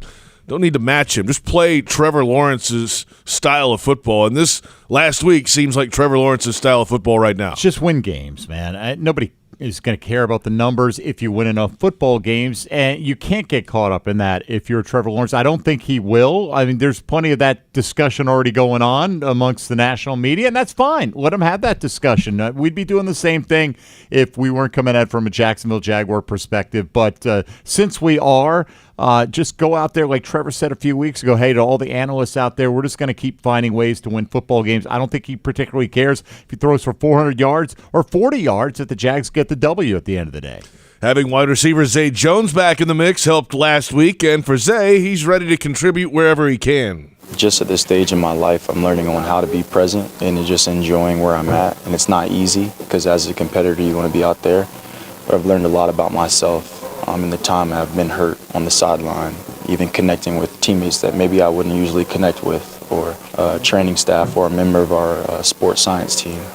So I'm really grateful for those opportunities, but ultimately I was brought here to help win football games. So if I have to do that on the sideline or if I get to do it on the field, I'm grateful for both opportunities. So that's Zay Jones. Had a few catches last week, kind of getting back into it, coming off a knee injury, and that might have opened up some things on the other side, obviously, for Calvin Ridley as well. This is what the offense was supposed to be with all these guys out there, and Zay is a big piece of what they do. Well, he is. He's a big piece in the red zone, and it's hard to deny Ridley's numbers are so much better when Zay Jones is on the field than when he's not. There's got to be something to it. I'm not saying it's all directly attributable to that, but he is a big piece, and he has the confidence of Trevor Lawrence, which can't be underestimated either. Jaguars defense facing C.J. Stroud, the quarterback for the Texans, and an offense firing on all cylinders. It's an offense that can hit some big plays, according to inside linebacker Foye Oluokun. I do remember when we played them, we had some communication errors, and they hit us for explosives. And the guy can't throw the ball downfield. He buys some time. The line blocks well. They have a good run game. So they're a solid team. And if you're not doing what you're supposed to do, yeah, they can get explosive. Well, as Tony Boselli said in the previous hour, at the end of the hour there, you know what can mess up any quarterback? Hit him early and often and get in his face and just disturb him all day. Not a lot shakes C.J. Stroud, but a little more pressure in his face could help. Yeah, I hope so, right? I mean, look, that offensive line was beat to heck the first time they played, and then they didn't get really near him, and the Texans have allowed only 23 sacks. By the way, Jags have only allowed 25 on the season. They're one of the better teams in that category as well, but yeah, if they can do that, absolutely. Help speed up the clock a little bit and all that. But C.J. Stroud's been running around making plays under pressure, without pressure, whatever. I mean, look, you're still going to have to find a way to win, even if he is comfortable in the pocket. And finally, these kind of games are what you can expect down the stretch for the Jaguars, and tight end Evan Ingram is ready for them. It's the time to really double down and finish. It's the end of the year. This is where the implications start rolling around about playoffs and seeding and all that stuff. And it stays true. We're worried about the Houston Texans. We're focused on that, but we need to win. This is the this back half of the season. This is where a lot of stuff happens. This is where the football really matters. We got to go play our best ball for the rest of the year. I can listen to Evan Ingram talk all day long. He just has great perspective on where this team is, where he's been in the league, where he is in this offense, all that together for Evan, and he's really putting together another solid season. Yeah, agreed. We'd like to see where he is in the end zone. Though, That's right. He hasn't been there yet. He hasn't, but he really did his damage late in the season last year in that department, and hopefully today will be that day we see that first end zone visit, maybe a couple of them. So last week, it's the most catches for a tight end to not have a touchdown in league history. I mean, that's pretty remarkable that he's done everything else except find pay dirt this year. But, hey, it's coming at some point for Evan. A big piece, certainly, of this Jaguars offense. That's some of today's top stories. Bootleggers, get ready. Luke Combs is bringing 2 nights of the Growing Up and Getting Old tour to EverBank Stadium May 3rd and 4th, 2024. Different special guests each night, so tickets on sale now. Visit everbankstadium.com. Let's go to NRG Stadium, Houston. Kai Stevens joining us in the broadcast booth, Jaguars reporter. How's it in Houston? Howdy, Kai. What's up? Howdy, gentlemen. How are we doing? It's very nice here. It always is in a dome, isn't it? Yeah, the roof's closed today. Yeah, I'm sure that's nice in there. Air-conditioned comfort today, and a big game atmosphere. It's the biggest game down in Houston for the Texans in a number of years, and I'm sure the anticipation in that city is starting to rise. Certainly. The fans aren't in here yet, but, I mean, as you've mentioned, this is a big game for them. It's a big game for the Jaguars, too, and it's a good thing for the AFC South to have, obviously, with the Titans having fallen off a bit this season, to have another team coming up that's really going to contend with you going forward. So, Kai, we've been talking about this at various points, really all season since week 3. The focus for this Jacksonville Jaguar team shouldn't be an issue today, you wouldn't think, but it was the first time around. My hunch is the Jags are carrying a pretty big chip on their shoulder heading into this football game. And they better be, because last time they completely overlooked this team, and looking at the way that they lost as well, they were bad in every facet of the game. You talk about complimentary football. They were bad on special teams, they were bad on defense, and they couldn't get anything really going on offense. So you would like to think if you could switch over at least a couple of those things, they'd be able to win the football game. But the Texans are better than they were the first time that they played the Jaguars, and they won. So not only are you going to have to play better, you're going to have to stop some of what the Texans have been able to do lately, and C.J. Stroud is obviously having a tremendous rookie campaign, but he has turned the ball over the last couple of games, so that's probably the weak point where you're going to have to try to get to him. Kai Stevens joining us from NRG Stadium in Houston ahead of the Jaguars and Texans matchup in Week 12. And, all right, let's get to the quarterback now. Trevor Lawrence, last week, couple of touchdown passes to Ridley and a couple of touchdown runs, one to each pylon, and that seems to be Trevor's game, and that's okay. Winning football is a good thing for the quarterback. Doesn't have to put up 400, 500 yards every week, though that would be nice, certainly. But he's finding ways to get it done on the offensive side. He is, and I think we were all happy to see a little bit more on offense. Obviously, those 2 touchdown throws to Calvin Ridley, seeing Trevor feel like he was able to move around a little bit in the pocket, but also running to set up the pass, which is something we haven't seen a ton of. We've seen him run because we felt like he was kind of running for his life at certain points, but this against the Titans, he really kind of ran a little bit to open up spots. I know on that one of the fourth down plays, he connected to Dearness Johnson for that big gain. That was huge to kind of run around and find space and find him open. That was great to see, and hopefully just the evolution. Now that Zay Jones is back in the lineup, that seems to open up a lot of things for them, whether it's just Zay Jones or having everybody, all the pieces to the puzzle together seems to help them. But also Travis Etienne, we haven't seen a ton of him lately, so hopefully he can kind of get back into the groove with things, get the running game established, and hopefully a full, complete game on offense. That would be nice. I feel like we still haven't seen what we think this team can be on offense. Defensively, Kai, Tyson Campbell played the first time, and the Texans still hit some big plays in the passing game. He won't play today, and that passing game has been clicking. How big of a concern should this be?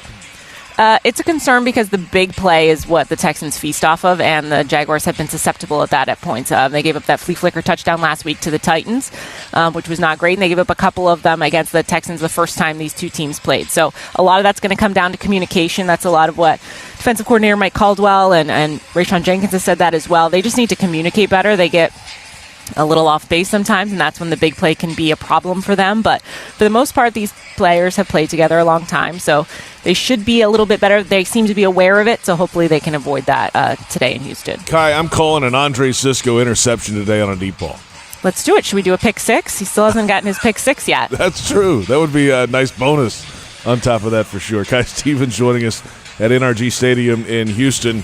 Well, now the stretch coming up, Kai, obviously big game today, certainly in the division, but the next 3 weeks against the AFC North, some of the complexion of those games have changed a little bit due to quarterback injuries, but it's still Monday Night Football, Cincinnati coming here next week. Then it's up to Cleveland, very good defense, and then the Baltimore Ravens come to town. This stretch will determine a lot of what happens. And these were the games that we had circled on the calendar, right? 2 of those primetime games. And obviously, the Browns are very difficult to beat even without their starting quarterback in there. Whoever they've had at quarterback, they've been tough to beat because of that defense. So these are some of the games we've been looking forward to, and that'll show you what your team is. I mean, it's getting late in the season, so they need to figure out have found ways to win, and we're going to see what the true identity of the team is. I think it starts here today. We didn't necessarily think this was going to be as big as it is, but now that it's become what it is, this is a kind of a statement game for them to be able to be like, all right, we have the AFC South under control. If we can take over and win this game and kind of make a statement with that, and then roll into what kind of a playoff team can we be, and you go up against those teams that, the Ravens will certainly be in the mix, and then depending on the other two with where they are with their quarterback situations, if they can make a playoff run as well. But those are games where you need to see how you face off against some of those really good defenses as well. Kai, well done. Enjoy the day. Bring back a W, will you? I'll do my best. It's Kai Stevens, Jaguars reporter, joining us from Houston, the Lone Star State, NRG Stadium. We're about 15 minutes away from the inactives today. Up next, though, for the first time this season, it's Andrew Catalon, CBS Sports. He has the play-by-play of today's game. for the Texans and the Jaguars in Week 12. It's a 1 o'clock kickoff time in Houston, and this is the Publix Tailgate Show on Jaguars Radio.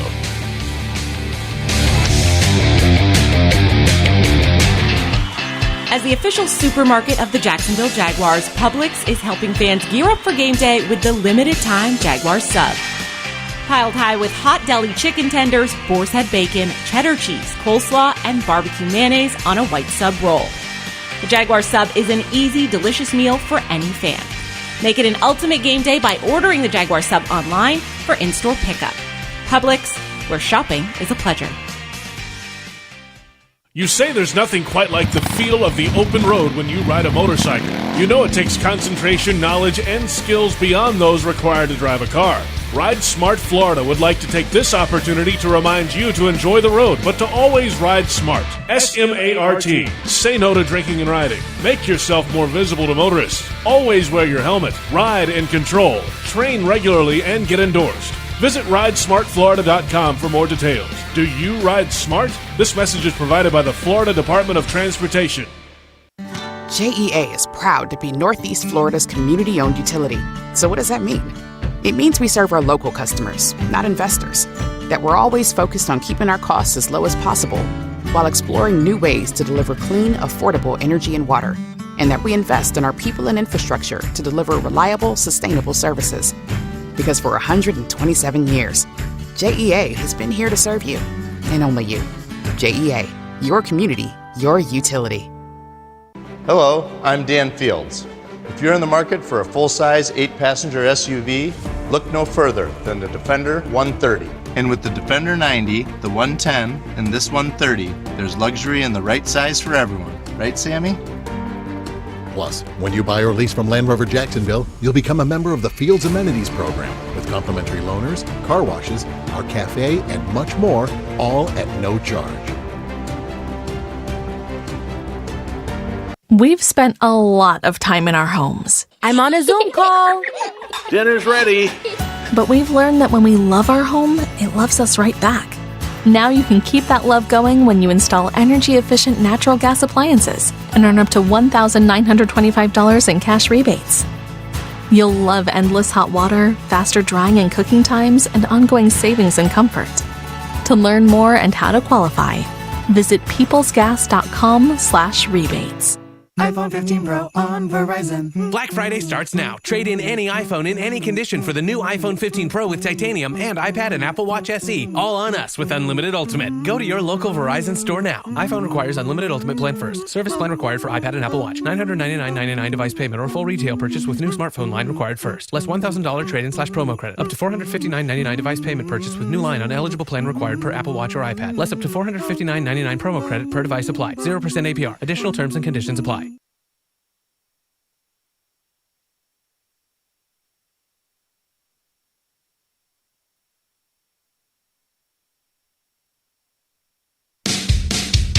JP Shadrick, Mike Dempsey from the Hyundai Studios. The Publix Tailgate Show continues. And we're about 2 hours from Week 12. The 7-3 Jags, the 6-4 Texans, NRG Stadium, Houston, the site. And the kickoff 1 o'clock Eastern today.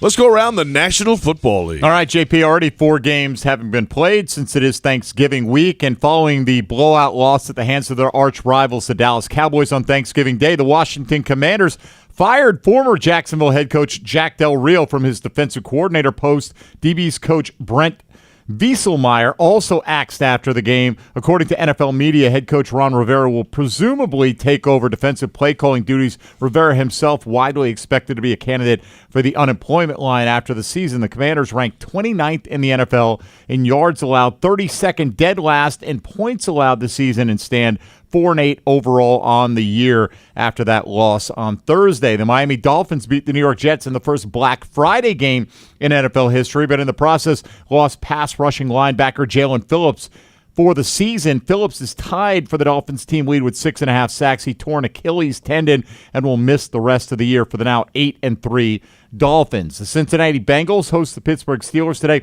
with a lot of change happening for each team. The Bengals this week placed Joe Burrow on injured reserve as their quarterback dealing with that wrist injury he suffered a couple weeks ago. That'll require him to have surgery tomorrow. Meanwhile, Pittsburgh made their first in-season coaching change since the 1940s when they fired offensive coordinator Matt Canada after last week's loss to Cleveland. Running backs coach Eddie Faulkner takes over as the OC, but it'll be quarterbacks coach Mike Sullivan calling the plays. I'm sure won't be any issue with multiple cooks in the kitchen there.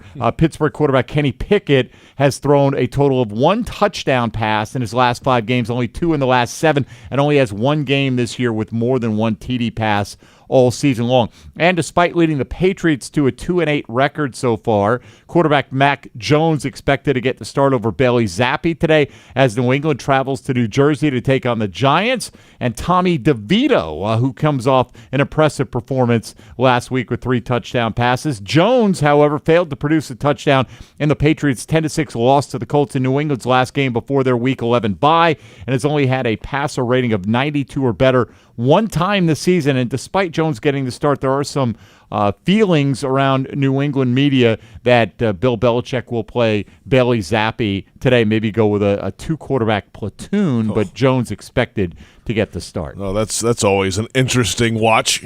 We all know the expression, right? If you got 2 quarterbacks, you don't have any. That's right. If you got more than 1, you don't have any, and that seems to be where they're at right now. There you have it, a look around the National Football League. Andrew Catalan has the play-by-play of today's game on CBS Sports with analysts Matt Ryan and Tiki Barber, and it's their first Jaguars game of the season.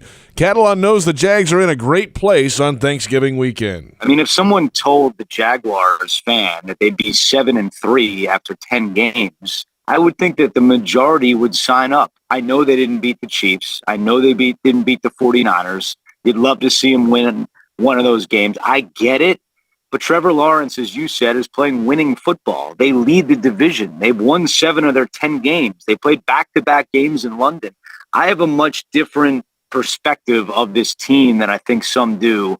I'm very high on them, and I think a big reason why, and we've talked about this in the past, is the marriage between Peterson and Lawrence. I think it's a fantastic relationship. It's only going to make Trevor play better football. And the key here, as we all know, is to peak at the right time.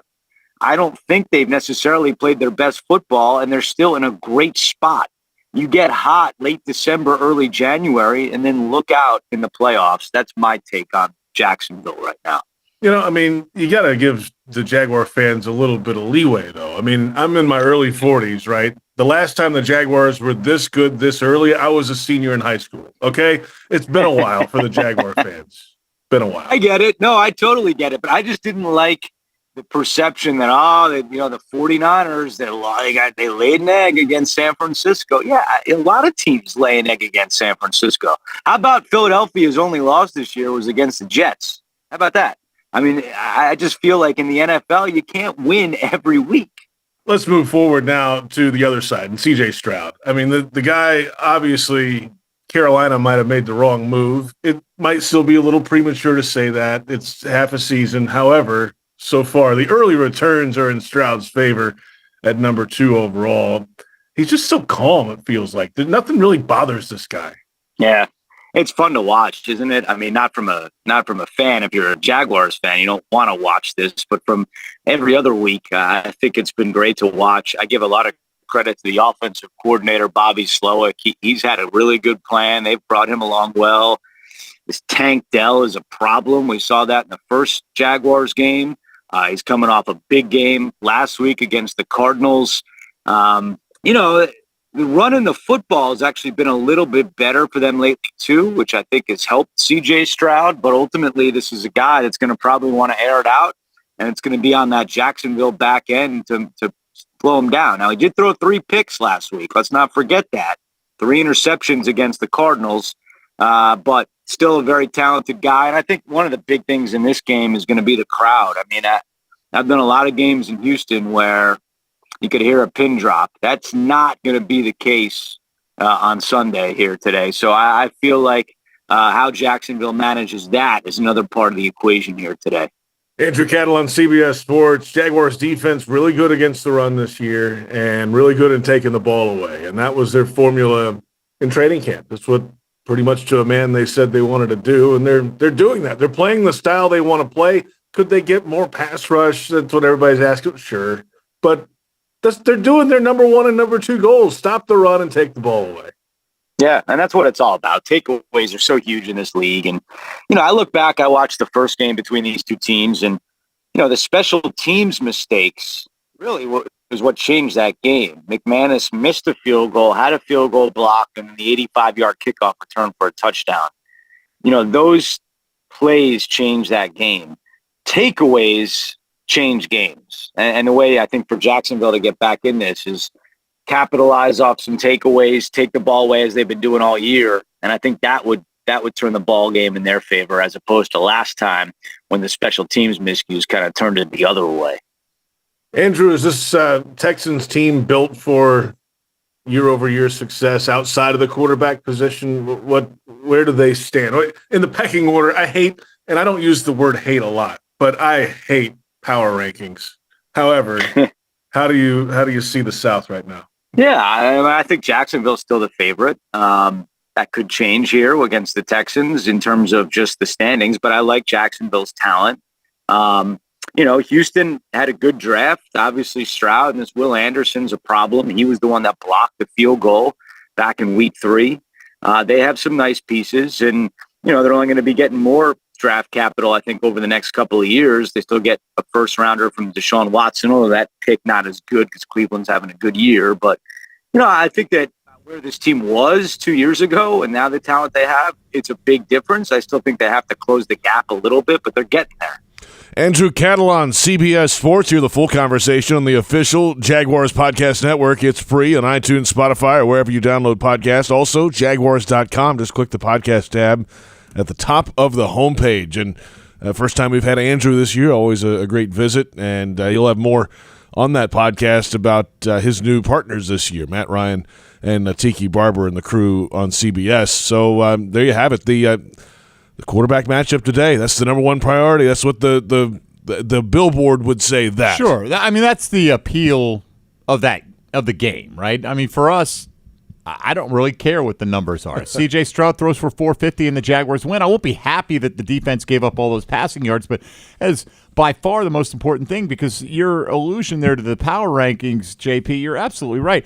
The only thing that are power rankings in the NFL are the standings. That's right. The standings say the Jags are the better team because they've won more. Now, I get it. Head-to-head can be a different story. The Texans, if they win today, they'll be in first place. They can claim anything that they like. One thing that Andrew Catalon mentioned, though, in there just made me realize just how good Brandon McManus has been this year, right? He missed 2 kicks in that game.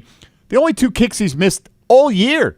He's over 90% on field goals. He's had his most accurate season ever, kicking field goals to this point. Hasn't missed an extra point. So let's hope the better play continues. The dominant play that he's had, not missing in most of the Jaguars games this year, will be the norm.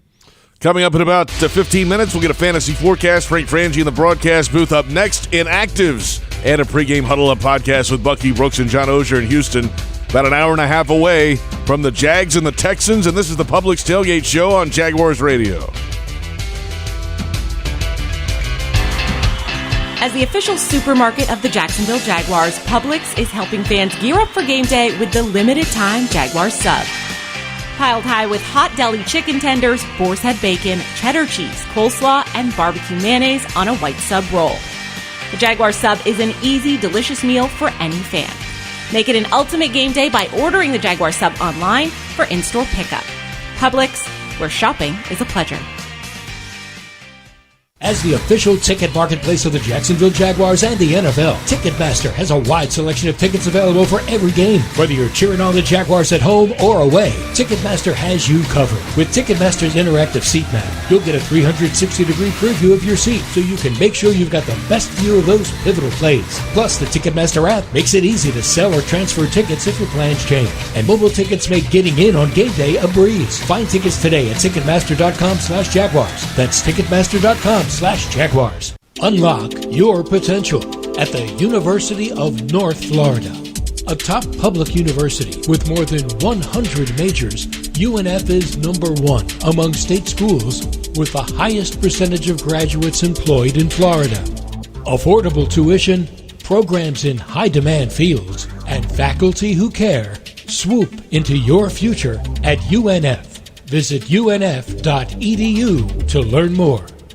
When it comes to water, choose our team, the winning team. Choose CGC Water Treatment. CGC Water Treatment works, and it works for DG too, former Jags QB, David Garrard. If you're not filtering your water, you are the filter. Don't be the filter. Discover the kinetical difference. Call CGC Water Treatment at 844-CGC-JAGS or visit cgcwater.com. CGC Water Treatment are proud partners of the Jacksonville Jaguars and your local independent Kinetico dealers. Football and Miller Lite. Duval's greatest pairing. Can cracks at kickoff. Tailgates going well past postgame. Sunday night overtime. For the touchdown. Followed by Monday morning pride. Knocking on bar tops for luck. Kicking back on any given Sunday. You never forget the way some things taste. Jags football tastes like Miller time. Celebrate responsibly. 2023 Miller Brewing Company, Milwaukee, Wisconsin. Calling all junior fire chiefs. Parents, register for your child to win the ultimate Jaguars game day experience. Cheering on the Jags from the brand new Firehouse Subs fire truck at EverBank Stadium, flashing the fire truck lights when the Jags score. As honorary junior fire chief of the game, your child will receive a Firehouse Subs gift, and the whole family will receive 4 tickets and a parking pass to a home game this season. Visit jaguars.com/sweepstakes to enter to win today. See website for terms and conditions.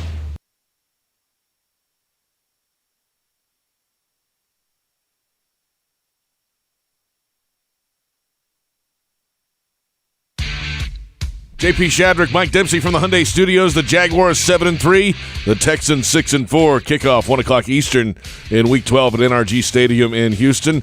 The Publix Tailgate show continues, and it's a primetime showdown you don't want to miss. Be there for a highly anticipated Monday Night Football matchup. The Jaguars entertain the Bengals at the bank next week. Help show your support during the My Cause, My Cleats game, and wear black to help the Jags black out the Bengals. Go to jaguars.com/tickets or call 904-633-2000. The inactives are in. The Jaguars have 5 players down today. Elijah Cooks, wide receiver, is out. Tyson Campbell still battling that hamstring issue. The cornerback is out. Devon Hamilton gets another week to get some strength back on the defensive line. He's down today. Yasir Abdullah, the rookie pass rusher, will not play. He's out. And Cole Van Lanen, the offensive lineman, also inactive for the Jags, Mike. Yeah, the Devon Hamilton thing's concerning to me because, you don't usually see a guy come back and then get a couple weeks off to regain strength. Yeah. So something to continue to monitor. All right, for the Texans, out today, quarterback Case Keenum, guard Nick Broker, running back Mike Boone, wide receiver Noah Brown, linebacker Jake Hansen, defensive end Myjai Sanders, and safety Jimmy Ward, the official inactives today. Also, Denzel Perryman serving the second of a 2-game suspension. The starting linebacker also missed the opener between these two teams earlier this year. That means running back Dameon Pierce is up and active, although I talked with Aaron Wilson last night, a reporter out in Houston, and he thinks that Pierce will be used very sparingly today, that Devin Singletary has earned a larger role in that backfield. And also, center Juice Scruggs is active for the first time. They're starting center, active for the first time all season, so they're getting healthier on the offensive line. There you have it. The inactives are in for the Jaguars and the Texans coming up at 1 o'clock Eastern. Let's go to NRG Stadium in Houston and welcome in NFL Network analyst, Jaguars radio field analyst Bucky Brooks, and Jaguars.com senior writer John Oehser. It's a pregame Huddle Up podcast live from Houston. And good morning, gentlemen. It's a big ball game. Well, they're all big. As John Madden used to say, Bucky, tell me when there's a little game. But this is bigger than most. Yeah, this is bigger than most. These are the fun games. These are games where the energy, you can already feel like guys on the field early. We have our guys, our contingent, being a little nervous about what's going to take place. But these are the games that you play for. You want to say competitive games, 2 top teams battling for the right to be the top of the AFC South. Yeah, and I got a lot of emails this week from people, I'm nervous. This is awful, Ozone. And it's like, look, you're supposed to be nervous. It's not scripted television. You don't know the outcome of these things before they happen. And, I get the Jaguars fans aren't used to being involved in late season big games. But this is how you're supposed to feel. And that tension, that fear, if you will, Bucky, that's what makes the winning so cool. Yeah, it makes you feel alive. Like, this should be the games that you, like, for players, these are the ones that you don't have any problem getting up for. Practice should have been crisp this week because everyone kind of knows that this is a big game. You're playing for it all. I would expect our best players to kind of be edgy, particularly the quarterback. He's heard all the noise when it comes to him versus C.J. Stroud, and if there's a new sheriff or a new king of the division, so he has an opportunity to prove himself. So I'm excited to watch it. Yeah, one of the ways that we can see the Jags help Trevor Lawrence play better than C.J. Stroud is get some pressure on Stroud, something they really didn't do the first time around, guys. And the Texans' offensive line, as we just talked about, is getting healthier. Got some starters in that weren't available the first game. So what is the likelihood that they can make Stroud uncomfortable today? It depends on how well they can cover on the perimeter. To be able to make them make CJ uncomfortable, you have to be able to bring extra bodies. And the only way you can bring extra bodies, you got to be able to cover Tank Dell and Nico Collins and those guys on the outside. So can the Jaguars cover and hold up in man-to-man, or are they going to be forced to play more zone coverage because they can't stay with them? If they can cover them, then they can get after C.J. Stroud because the offensive line is a much better version than the one that we saw early in the season. This will be a huge challenge for everybody, the secondary and the pass rushers up front. Yeah, the offensive line kind of got it going with the Jaguars. They had given up, I think, 11 sacks first two games. And I think it's 11 sacks since then. So, which week 3 was a Jaguars game, obviously. So they've played a lot better. I'm with Bucky. I expect them to have to bring some pressure to get to him. The problem, as Doug sort of alluded to a couple times this week, you can bring pressure, but if they're in a scheme or if they're taking the approach of maximum protect or get the ball out quick, then it's kind of pointless to bring that pressure. So I think it's the area to watch. I think the biggest thing is 2 huge communication errors that I've been talking about all week. Gave up basically 2 touchdowns in that first game. You can pressure them a lot better if you communicate in the secondary. Bucky Brooks and John Oehser joining us from NRG Stadium in Houston, Texas, ahead of Week 12. Jaguars offense now on the offensive line. You know, we heard Tony Boselli earlier today talking about Walker Little's play and telling everybody just to kind of relax a little bit. It's only been 2 games and 11 plays that he's played at left guard, and you might still see some of that rotation today at guard with Ezra Cleveland getting in a little bit, but this takes a little bit of time, Bucky, to get him right. Yeah, it takes a little bit of time to not only get him right, but the offensive line is different than any other position on the field. It takes all 5 guys to work together. And so when you start moving the pieces around, it changes the communication, it changes the connectivity that you need to have in front of the quarterback and really setting the tempo for the running game. Yeah, so we need to exhibit a little patience. We work a little. He'll be fine. This team will be fine, but they need to play great up front. I'm going to put my money where my mouth is a little bit because I've been saying that the offensive line is that group that can improve with cohesion. And I've seen offensive lines get so much better over the course of the season when they start playing together a little bit. This is the 3rd game with this bunch playing together. Bad the first game against San Francisco. Better against not as good a team last week. This is the same scheme as San Francisco, but I think they protect better today.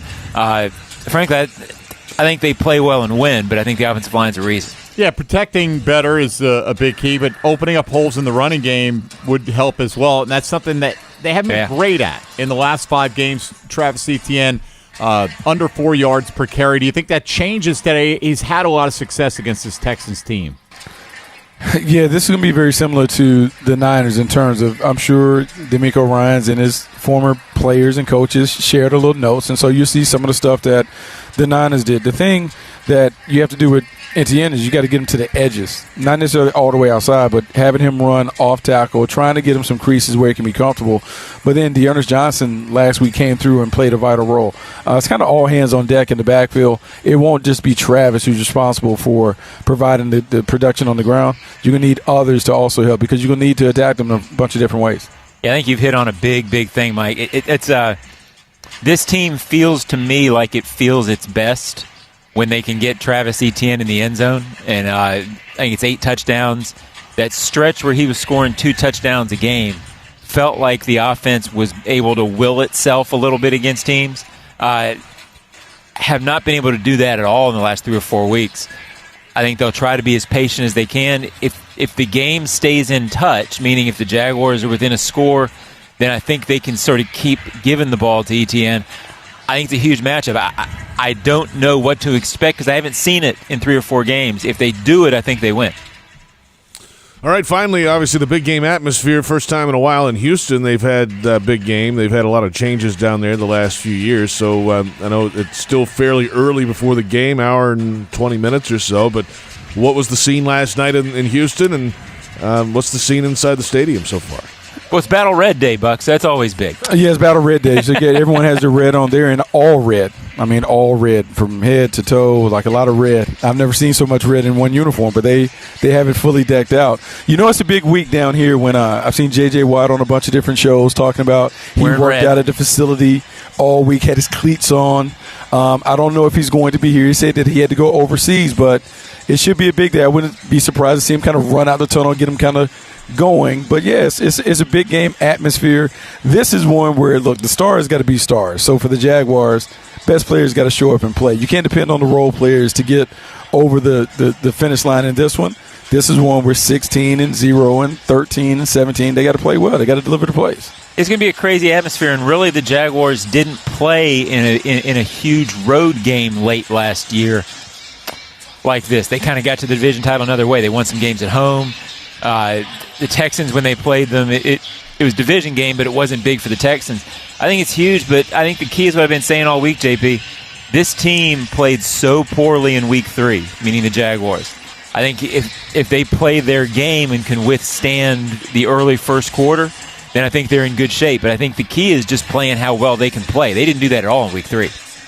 All right, fellas, enjoy the game today, and we'll talk to you a little bit later. Guys, thank you. Thank you. Bucky Brooks, John Oehser from NRG Stadium in Houston, Texas, ahead of the Jaguars-Texans matchup. Check out the weekly Huddle Up with Bucky Brooks show Wednesdays at 4 on Jaguars.com and the Jaguars YouTube channel. We're inside 20 minutes from Jaguars Radio Network coverage. Countdown to kickoff starts at noon Eastern, but up next, it's a fantasy forecast. And Frank Frangie in the broadcast booth. The Jags and the Texans coming up. This is the Publix Tailgate Show on Jaguars Radio.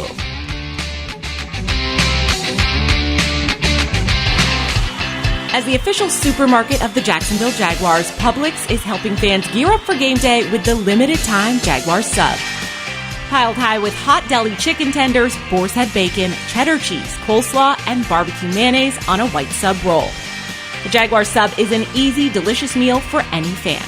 Make it an ultimate game day by ordering the Jaguar sub online for in-store pickup. Publix, where shopping is a pleasure. It's game day in Jacksonville, and J-Tech is excited to support our hometown team, the Jaguars. Before kickoff, let's take a moment to talk about an important part of our community, the trades. J-Tech believes that everyone deserves the opportunity to learn valuable skills and build a successful career.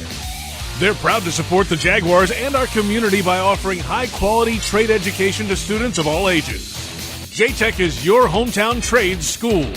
Learn more at jtech.org. Calling all Jags fans. Is your little one ready to become a junior Jaguar? Now through January 2nd, MyGate rewards loyalty members who buy 2 20-ounce Coca-Cola participating products will be entered to win one of 10 behind-the-scenes experiences at EverBank Stadium for your child. Plus, you'll earn a 10-cent rollback at the pump, a win every time. Fuel your child's dreams, your car, and your passion for the Jags with Gate, proud partner of the Jacksonville Jaguars. Prosser here for Lifetime Enclosures and Lifetime Flooring. Football season finally upon us, and with that comes cooler weather. If you've been wanting to upgrade your outdoor living space, you should call the experts at Lifetime Enclosures now. From glass lanais to screened-in enclosures, Lifetime Enclosures and Flooring is the best in the business, so give them a call today. Lifetime Enclosures and Lifetime Flooring. Showroom just off Phillips Highway. Proud partner of the Jacksonville Jaguars. Hey, it's Salem from Travel Camp RV, the official RV dealer of the Jacksonville Jaguars. I wanted to personally invite you to come shop with us. With locations throughout the Southeast, we're likely not far from you. We offer the nation's top RV brands. You can expect value pricing from the get-go and guaranteed best financing options. You can also find us online at travelcamp.com. Our mission is simple, to help more families make more great memories in an RV. Travel Camp RV. We've had the pleasure of doing this since 1982. On Huddle up, score the title of most fired up Jags fan, and win the ultimate VIP watch party experience. 505 Southwestern has teamed up with the Jacksonville Jaguars, Bono's Pit Barbecue, and Yucatan Guac to give you and 30 friends an unforgettable experience. Hang with Jackson DeVille and the Roar cheerleaders at the Bono's Town Center location as you cheer on the Jags during their last game of the season against the Titans. Free food, course beer, and prizes included. Enter to win at jaguars.com/sweepstakes.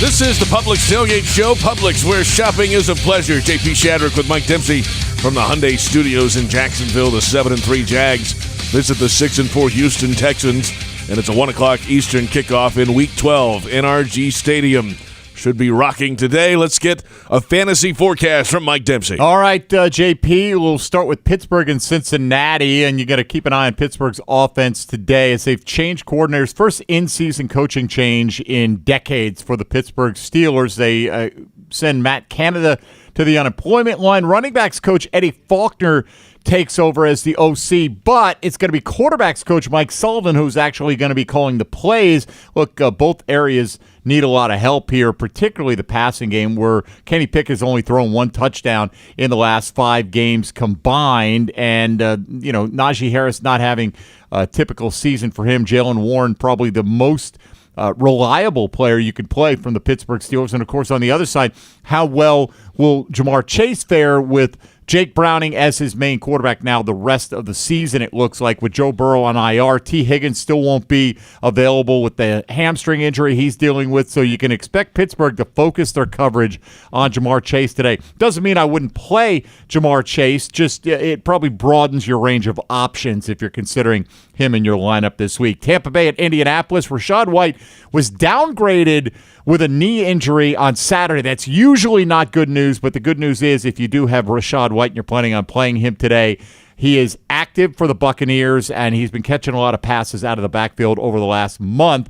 Meanwhile, it could be a good game for Gardner Minshew today. Brock Purdy put up a perfect quarterback rating against the Buccaneers, and cornerback Jamel Dean is out once again for Tampa this week. The LA Rams taking on Arizona today. Running back Kyren Williams returns for the Rams. Don't forget how good he was when healthy at the beginning of the season. Through 6 weeks, Kyren Williams was the 4th-ranked running back in point per reception leagues. I would play him with abandon today. I think he's a top 15 option. Cooper Kupp is also good to go. Not on the injury report, although he is dealing with a low ankle sprain. Kupp, one of those guys that is seemingly more likely to re-aggravate something pre-existing than most out there. So tread a little bit carefully. And again, your range of options probably broader than they typically are. You'd typically consider Cooper Kupp an automatic play. Meanwhile, Marquise Brown, the Arizona wide receiver, is expected to play today. He's officially questionable. Amari DeMarcado, as well, the backup running back, expected to go, but that should not impact starter James Conner all that much. Kansas City and Vegas today. The Chiefs put Mecole Hardman on injured reserve this week, and Kadarius Toney is out, so not a lot of great weapons in the wide receiver core, although I have a hunch Rashee Rice might have a nice game hooking up with Patrick Mahomes. Baltimore at the LA Chargers, Sunday Night Football. Baltimore's got Odell Beckham Jr. and Zay Flowers, both listed as questionable. That pair of wide receivers is reportedly expected to play tonight. LA Chargers questionable players Gerald Everett at tight end and Jalen Guyton at wide receiver also expected to go. And one last one, Monday Night Football, Chicago at Minnesota. Justin Jefferson could get activated from injured reserve tomorrow. The Vikings have until 4 o'clock, but the feeling is he's not going to play today. The Vikings have a bye week coming up next week, so they could give still about 2 weeks more rest to Jefferson before he hopefully returns in Week 14. There you have it, a fantasy forecast complete in Week 12.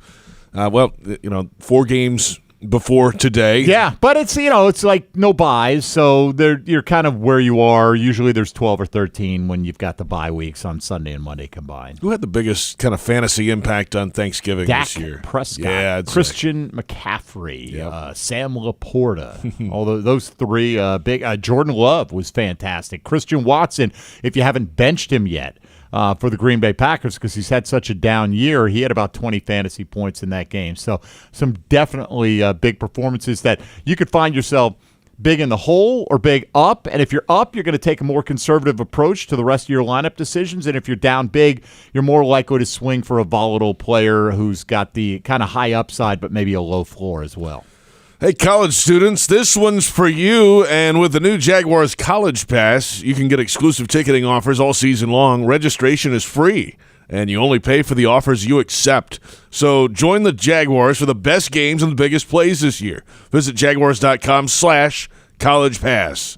Let's go to NRG Stadium, Houston again. Play-by-play announcer for the Jags is Frank Frangie. He'll have the call of the Jags and the Texans in Week 12. And, okay, you want big ball games. You got one today, Frank.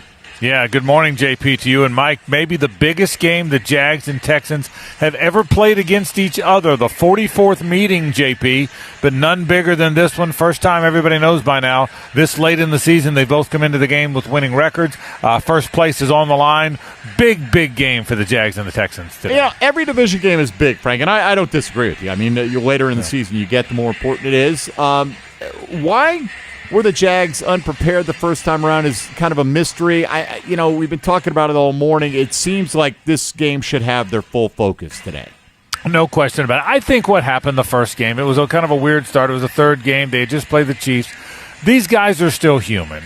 And I think all offseason, everybody had heard, Mike, that the Jags are legit, won the division last year, prohibitive favorites to win it again this year. The Texans weren't going to be very good. They're playing a rookie quarterback. They're playing a rookie outside linebacker, blah, blah, blah. And I think that probably seeped into their minds a little bit. That's the game that after which Doug Peterson said reading press clippings a little bit too much. I think that stuff's real. No matter how much you try and guard against it, there are human beings out there. I don't think you have to worry about that today, Mike. I think these two teams will be very focused. I can tell you, been around the Jags since we got on the plane yesterday. It's a very focused Jaguar team, no question about that. Frank Frangie from Houston, and let's get to the Jaguars' offense, and certainly it starts up front with the offensive line that's starting to settle in a little bit now. At least that's the hope down the stretch is, if this offense is going to go places like everybody wants it to, it starts with those five guys up front today. And for the first time now, they've played some games together for a while, JP. They've got two or three they've been able to piece together. That includes Walker Little as the left guard. I still think you're going to see Ezra Cleveland a little bit, a few series here or there, every second or third series, give or take, something like that.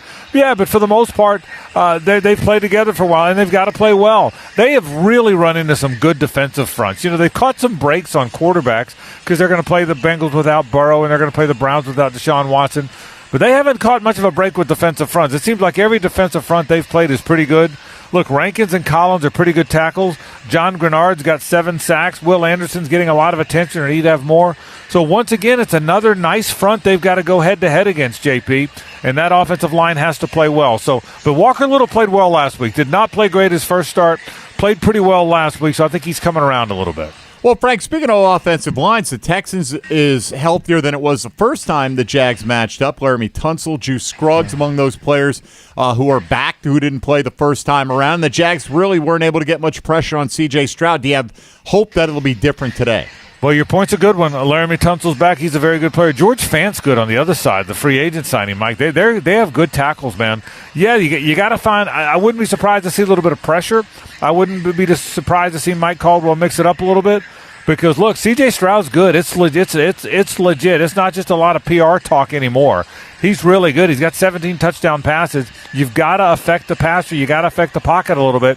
So I'm hopeful. I think Trayvon Walker's been playing better. I really do. And Josh Allen, everybody knows, is having a good year. But I wouldn't be surprised to see Mike Caldwell dial up a thing or two, maybe more than he has been, Mike, to find a way to get to C.J. Stroud. I really wouldn't. Frank Frangie joining us from Houston ahead of the Jaguars and the Texans. Of course, special teams were an issue in that matchup back in Week 3 as well. Uncharacteristic missed field goals. Had one of them blocked by Will Anderson, who jumped through the line. And then, my gosh, the kickoff return, of all things, by a fullback. It seems so long ago now, but that's got to be clean today. You can't have any of those in this one. Yeah, and I think the good thing, too, JP, is they know that. That was just a weird game on so many fronts. I'm not excusing it. They played really badly in that game. But it was a weird game on so many fronts.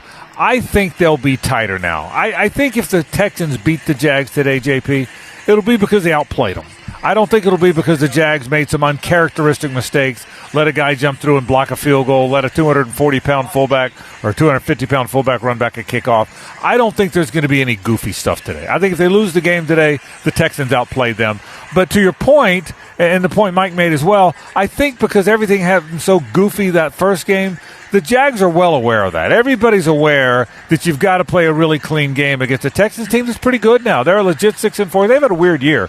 They lost to Carolina, who's not very good. They lost to Atlanta, but they've got 6 wins. So I think the Jags are well aware of what they've got today. Goofy is a great word for what happened in week 3. It was goofy, man. It really was.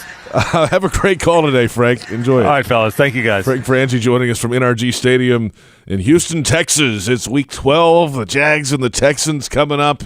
And what a game it should be, a battle for first place. Jaguars at the top of the division now, trying to stay that way. If the Texans win today, they would overtake the Jags and would have swept the Jaguars in the season series. And then, it's all about now, from here on, what happens.